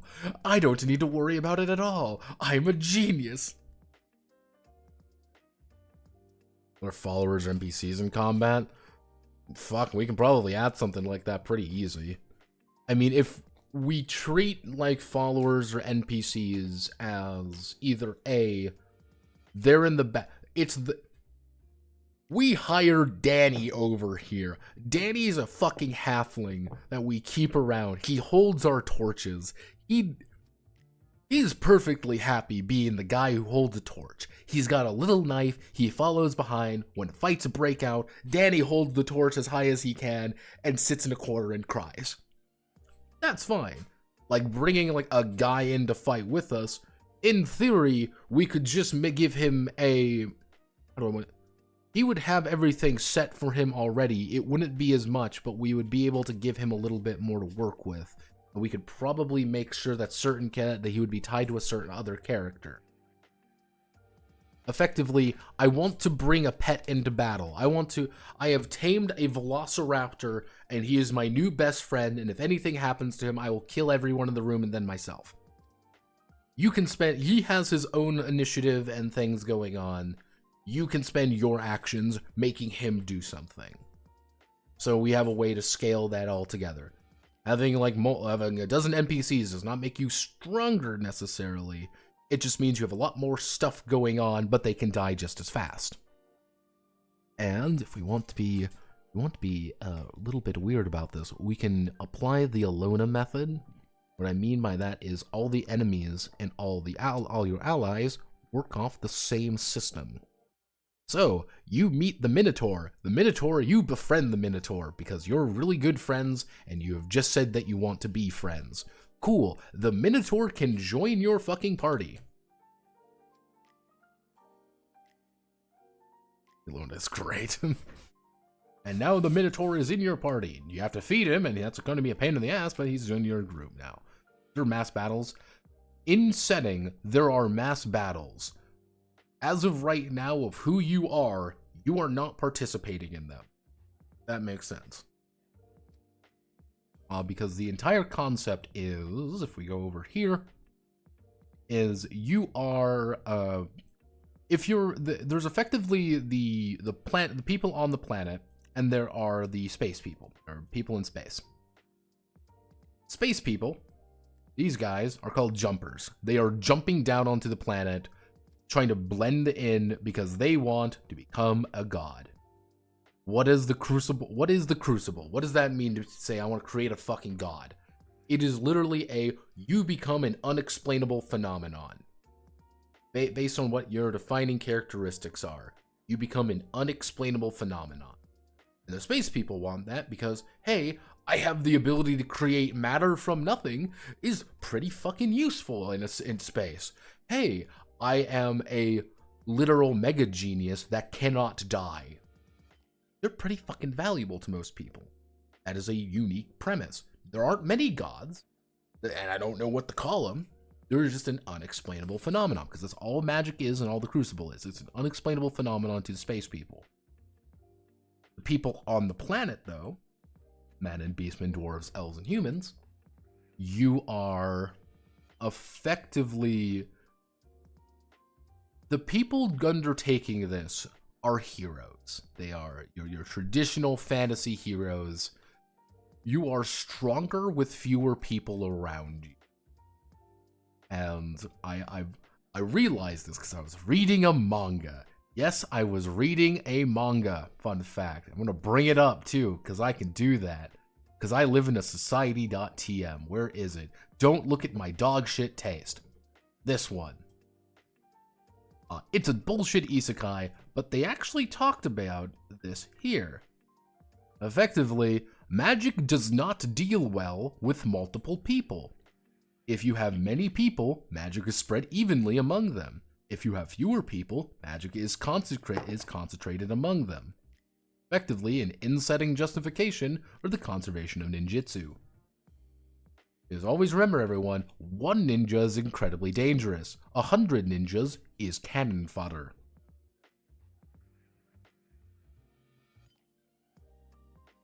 City of Sin, basically Planet Colonialism series. They jump into another planet, like captain the main world. Their goal is to stay hidden. Yeah, I'll link it in a bit. But yeah, it's kind of the idea of like, imagine there's a planet that has a completely unexplained scientific phenomenon on it that no one can understand, but no one wants to interfere either, because if you interfere too much, you might destroy it, or you might break it, so we want to keep a distance from it. They've been influencing the planet for years, kind of know, there are, effectively, one of the jokes is like, okay, if you were a jumper, you start in one of these little colonies. This is like, where do you even make planetfall? And one of them is, oh hey, you're in pretty much in a Mao hippie commune, because a bunch of people, a bunch of these giant Wookiee people, effectively, have established a little commune in the woods, effectively. And they're a bunch of hippies. And that's what they want to do. They want to be separated from technology completely. And they just hippie around, and it's just like, fucking goddamn hippies. On the planet, everyone sees them as, oh, well, look at these. They're these amazing, like, very wise creatures from the woods. If you go to them, they'll send you on your heroic path. In reality, they're a bunch of fucking hippies, and everyone makes fun of them in space. But they're very useful because they have that connection. Even down to things like how gnomes operate in setting. Gnomes are drones. I'm making gnomes the bird meme. They're a bunch of drones. And oh hello! Your elephant encounter. Oh, hello, fellow little gnome. Would you like to tell me? Let us go on a whimsical adventure. You'll tell me about the goings-on and all the horrible things going on in this area, and I can, I'll solve them because I'm a heroic hero who does heroic hero things. As a jumper, as someone from space, you look at it being like, fucking gnome, tell me what's going on, and he'll tell you, because he's a gnome and that's his job. He is a drone. Gnomes aren't native. They're little whimsical spirits. No, it's a fucking robot drone. Goddamn gnomes. Being spied on by the gnomes. Ad time. Dude, this is a beautiful thing about ads. It's wonderful. Let's see. Who won't?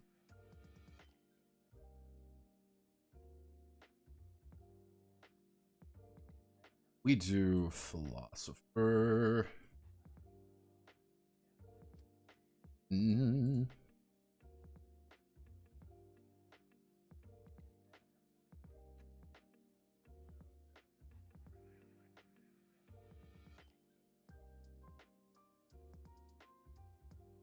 All right, everyone, it's time for my favorite part of the day. It's time for font autism.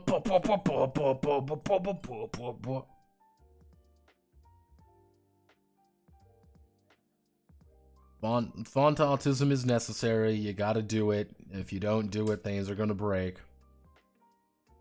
And also very good to know. We want lorem ipsum, because is also very important. I usually paragraphs. Select you. We pull in. Oh man, fonts aren't important. They can be anything. And fonts change the nature of what you're writing very quickly. Don't think about it. That's the thing with fonts. You never think about it. But when someone puts wingdings down as the font, notice it very quickly.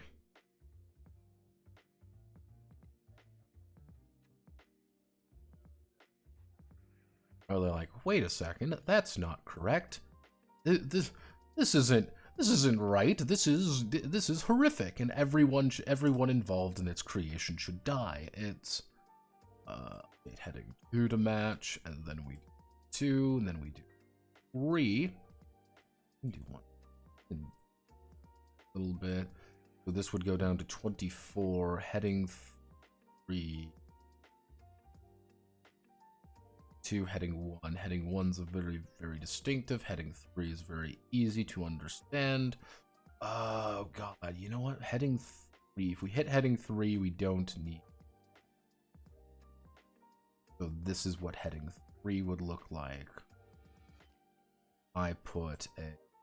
If I put there. Good space between everything. Do maybe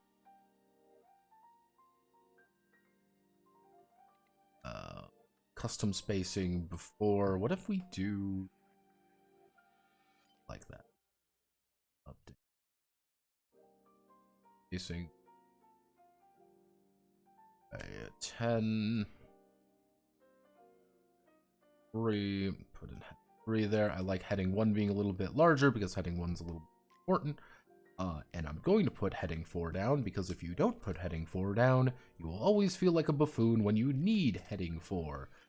Heading 4 is something you never want to use, but you fucking games. Because you're a buffoon. Got all our headings, and now we have to do the fun thing with finding the right body font.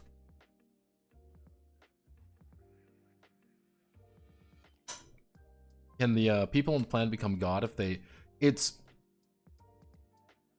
The thing is, the people on the planet view that as a normal phenomenon. Once every century, magic gets weird, and if you do things, you get to go to the Crucible and you emerge as a living god. You fight, you effectively carve out you carve out a century, a 2-3 century long empire, and then you pass away because someone assassinates you or you grow insane and die.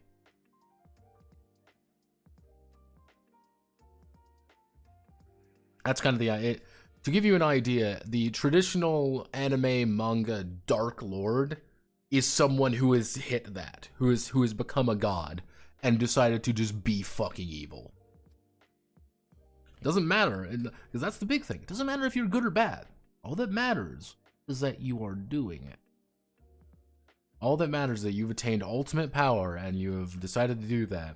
I was going to kind of put in a note being like, yeah, sometimes the people from space effectively abduct someone, a native who manages to become a god. They don't abduct them necessarily, being like, hey, you can't really return to your home, home world, your home anymore. We're going to offer you effectively a place among our people. You're gonna be fine up here. You're gonna get killed the second you do it. Yeah, that's kind of because one of the things is, you become a god based off your passions, obsessions. Technically, as many people as possible can enter the Crucible. You just have to complete all the objectives. You pretty much have to rise through the power. The one point at the end, though, I'm going to make, and this is from an old bit of writing I did, is the final stage of becoming a god is you have to kill something that is also at that stage. You want to become a god. Yeah, no, it's fine. If you want to become a god, you have to kill something that is almost a god. Just like you. You want to become a god as a demigod, you gotta kill another demigod. And the point I was going to be making in it is like, as a GM, as Game Master, you can, pretty much what you are doing is you are granting them more and more opportunities to do this over time. The quests get bigger, and it's one of those things like, okay, we're going to finally kill the big bad guy. Whoever strikes that final blow qualifies. Then you might encounter 2 or 3 of these people, kind of entering in there.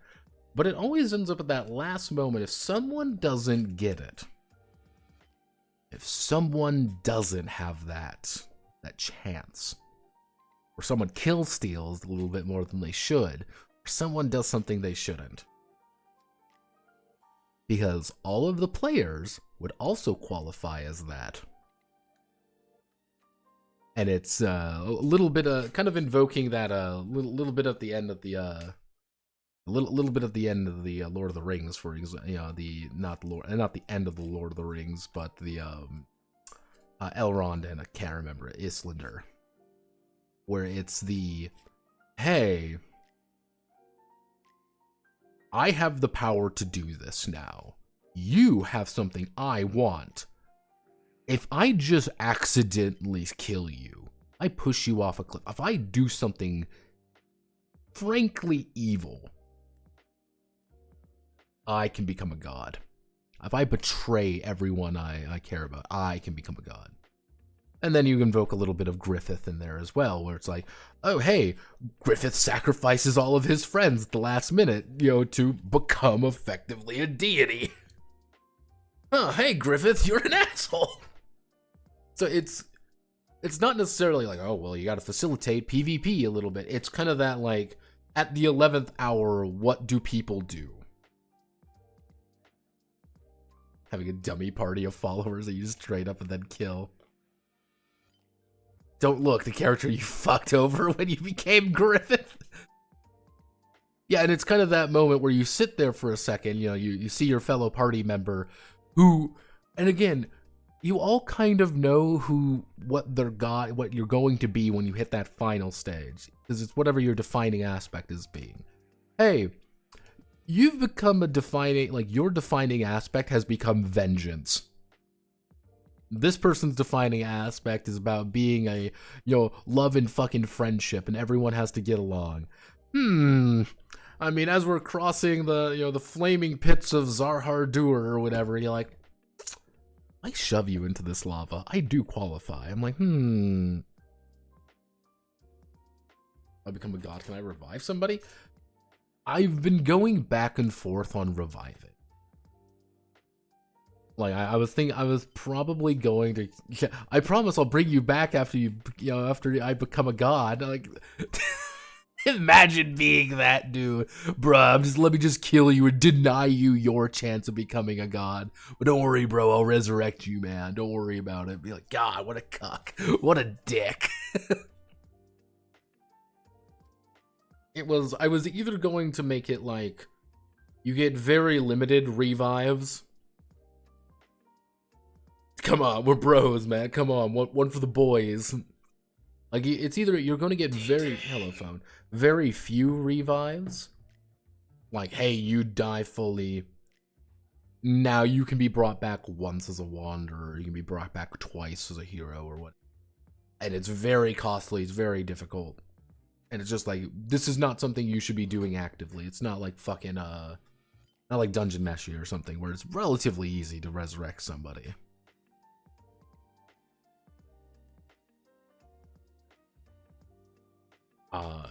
On the other hand, another part of me is like, no revival. None of that shit. Just be like, yeah, we want a set of permanence there. Like, you want to be like, yeah, no, you fucking die. You had all these opportunities to live and you fucking blew it like a dumbass. You utter buffoon. Let's bring it down to 10. What font are we thinking? We want to keep this nice and readable. The lighter version. I like lighter. Not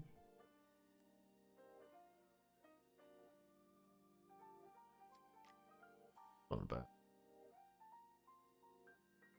Support that. Let's. If bolding's a little bit thin, so maybe I'll change that. Catamaran? Absolutely not.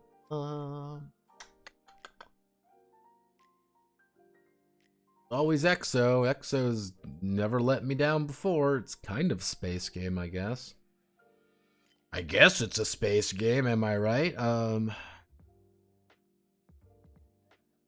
Always Lato. Lato's really.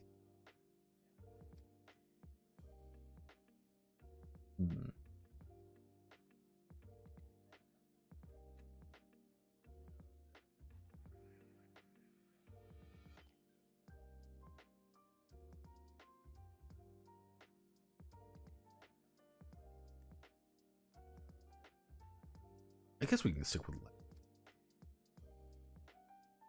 Lexin Extra Light. I think we stick with Lexin Light. Lexin Light. We stick with this. I think this works pretty heavily. We're going to select all you. We're going to hit normal to hit that. Fun fact, never do this fun fact because it will say, oh, you want everything to be indented like a fucking buffoon.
The title I've got the game I was making was basically Mafia Syndicates paying off debts. What is wrong with me? Hey, don't worry. There's a few games like it's always funny because every now and again I get a ding on my phone from one of the old games I've written, and sometimes that ding is on it for a game that I have not thought about in like 2 years, and I'm like, what the fuck? I wrote this? What do you mean I wrote this? Spaghetti-O, I don't remember this at all. But, see, I made a big point of last time doing a, big, like, I want to fix a bunch of games. And I did a redux of quite a few different games. And then people were like, no more reduxes, we want new games. So I'm like, okay, we're doing new games now.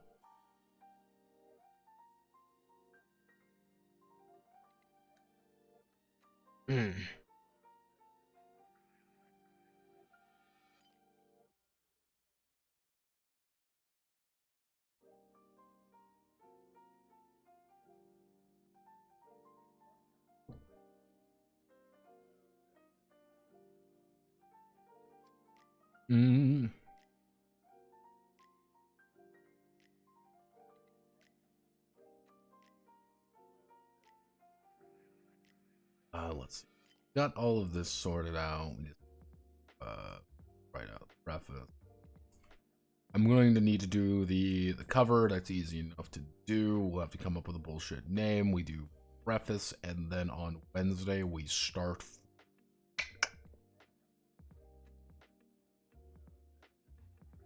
No pet suffers dementia. I want an SRD. New games are cool though. We have SRD. That's the thing. SRD's miraculously won.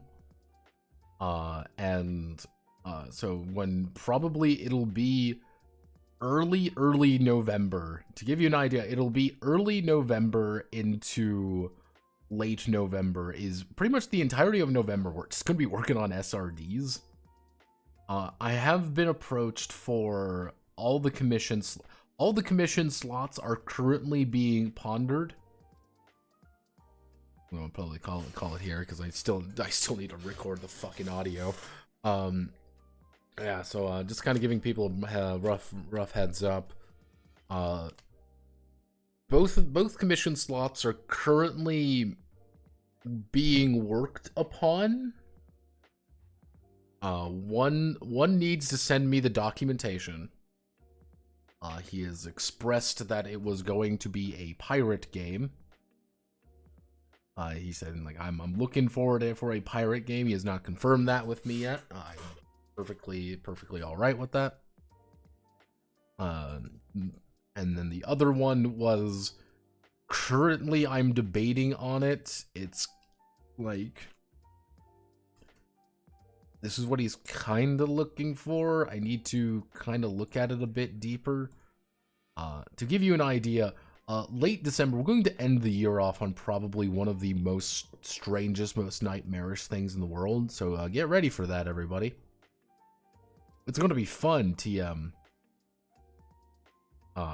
Let's cheer real fast. Haven't made time this week, so I was mostly asleep. But how bad are the Game Freak Pokemon leaks? Oh yeah, the Game Freak Pokemon leaks. To give you an idea, if Leaker Man is true, if Leaker Man is correct, Gen 5, I believe Gen 5 and 6. Yeah, Gen 5, I think, to give everyone the idea, these guys, that entire game's source code has been compromised. The Generation 5 it's black and white, I believe. It's 2011. The source code has been found. That's the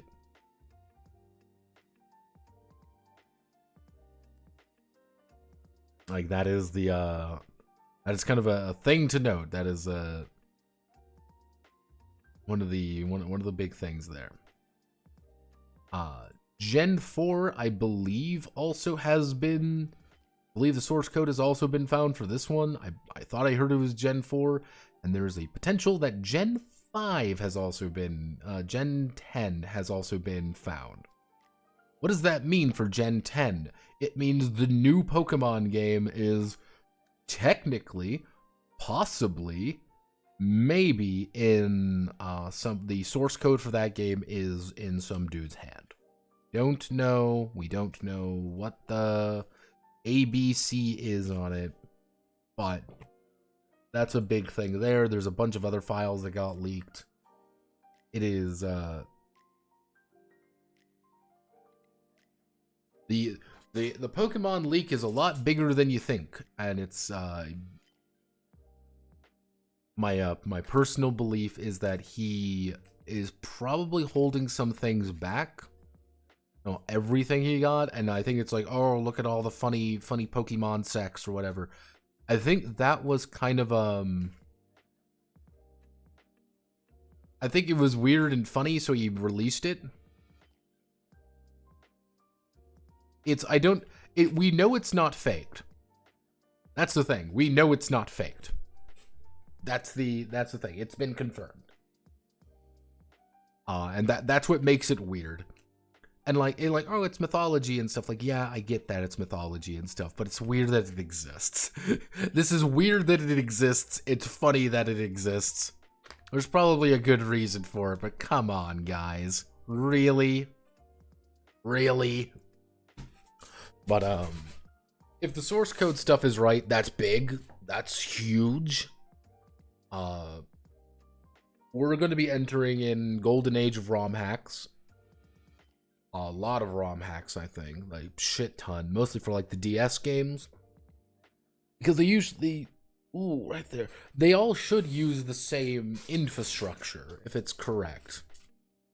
And that being... And you gotta remember, if it's released on the internet, it's out there. That's the idea. It is out there now.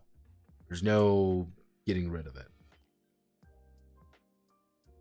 I mean, ROM hacks are already decent on Gen 4. Yeah, exactly.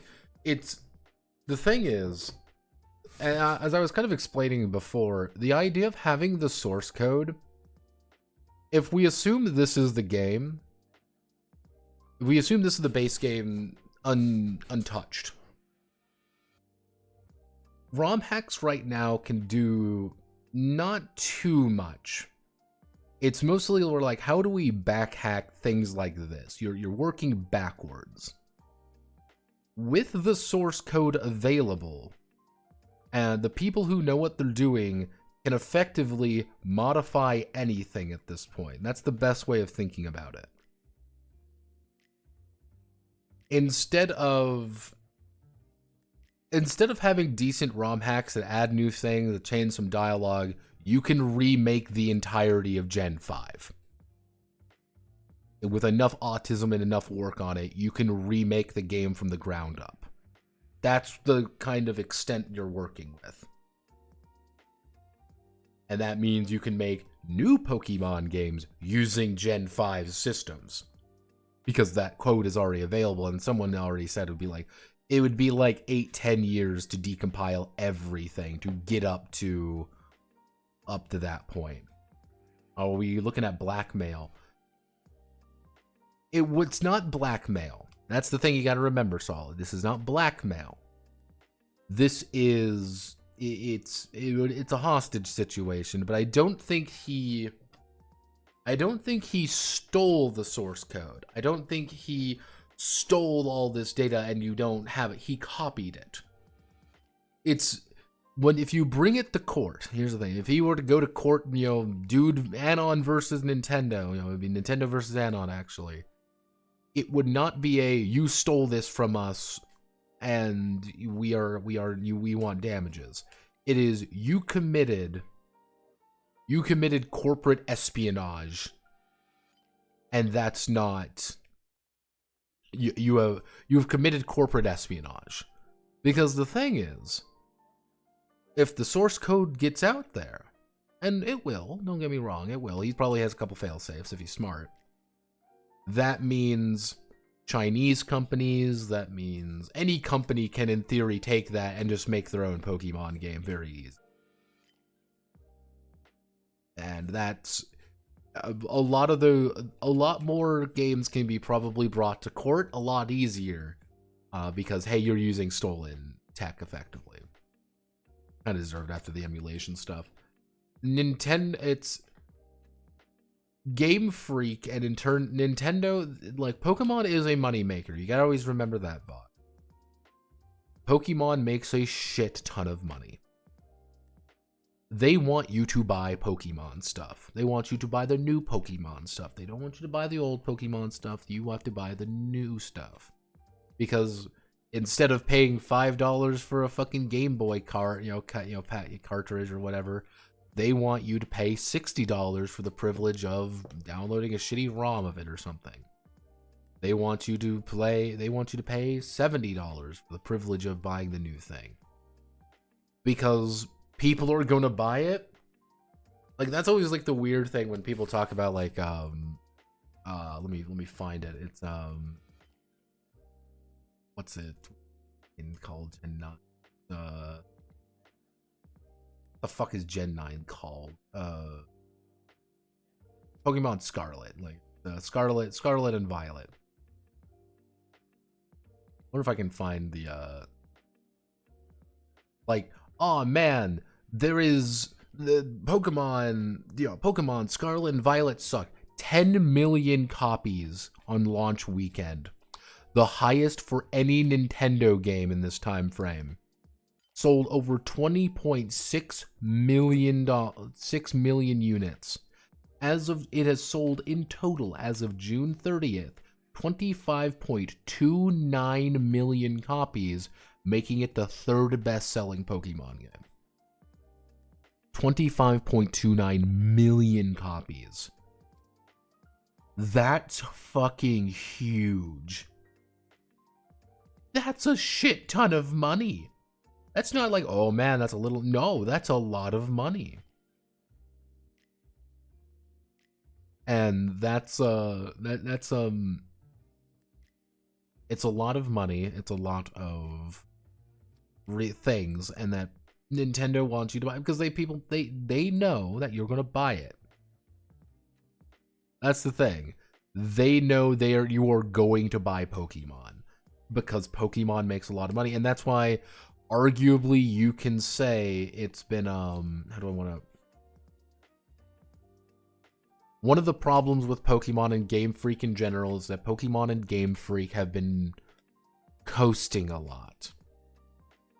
Because do you really want to put in a lot of effort and a lot of time, work, and effort into something that it could be dog shit? Doesn't matter because you're going to make $1 billion anyway. It could be the greatest thing ever. It's going to make $1 billion anyway. Which is another game series with competitive turn-based gameplay. Yeah, there's a lot of Mon Tamer games. Like, that's the thing you got to remember. There's a lot of Mon Tamer games. Like Monster Tamer. Like, if you look at, like, the Steam, like, there's a lot of these monster taming games. The thing with these is that they don't do perfectly, and they're a little janky because no big company wants to touch these. That's kind of one of the things, is like, oh, big companies don't want to touch them because big companies are afraid Nintendo's going to go after them. And that's what happened with Power World. That's what happened with a lot of these things. So it's a lot of, oh, well, we're going to instead make it's Realm of Ink now. It's different. It's not quite that. Or you end up with something like Power World, for example, which Power World is not Pokemon. It might look and speak and talk a little like Pokemon, but it is, legally speaking, not. And you're kind of even seeing some of these ones that are... Pokemon has a lot of influence, and I don't think that influence is going to go away anytime soon.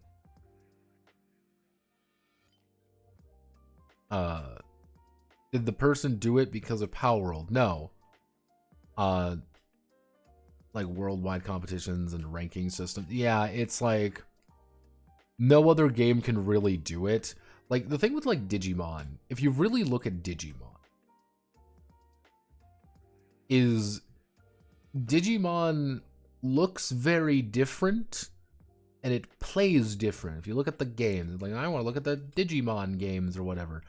Digimon games play very different. Or you get like, remember Digimon World 4, baby? Hell yeah, it's Digimon World 4. It's kind of like these mystery dungeon games sometimes. Sometimes they're just straight action games. You get things like Cyber Sleuth, for example, where it's like Cyber Sleuth is like a completely different entity, like of, you know, various turn-based games and stuff. Like, oh Jesus! All right, I'm gonna go now. I've got a phone call. Godspeed. Good luck. You know the rest.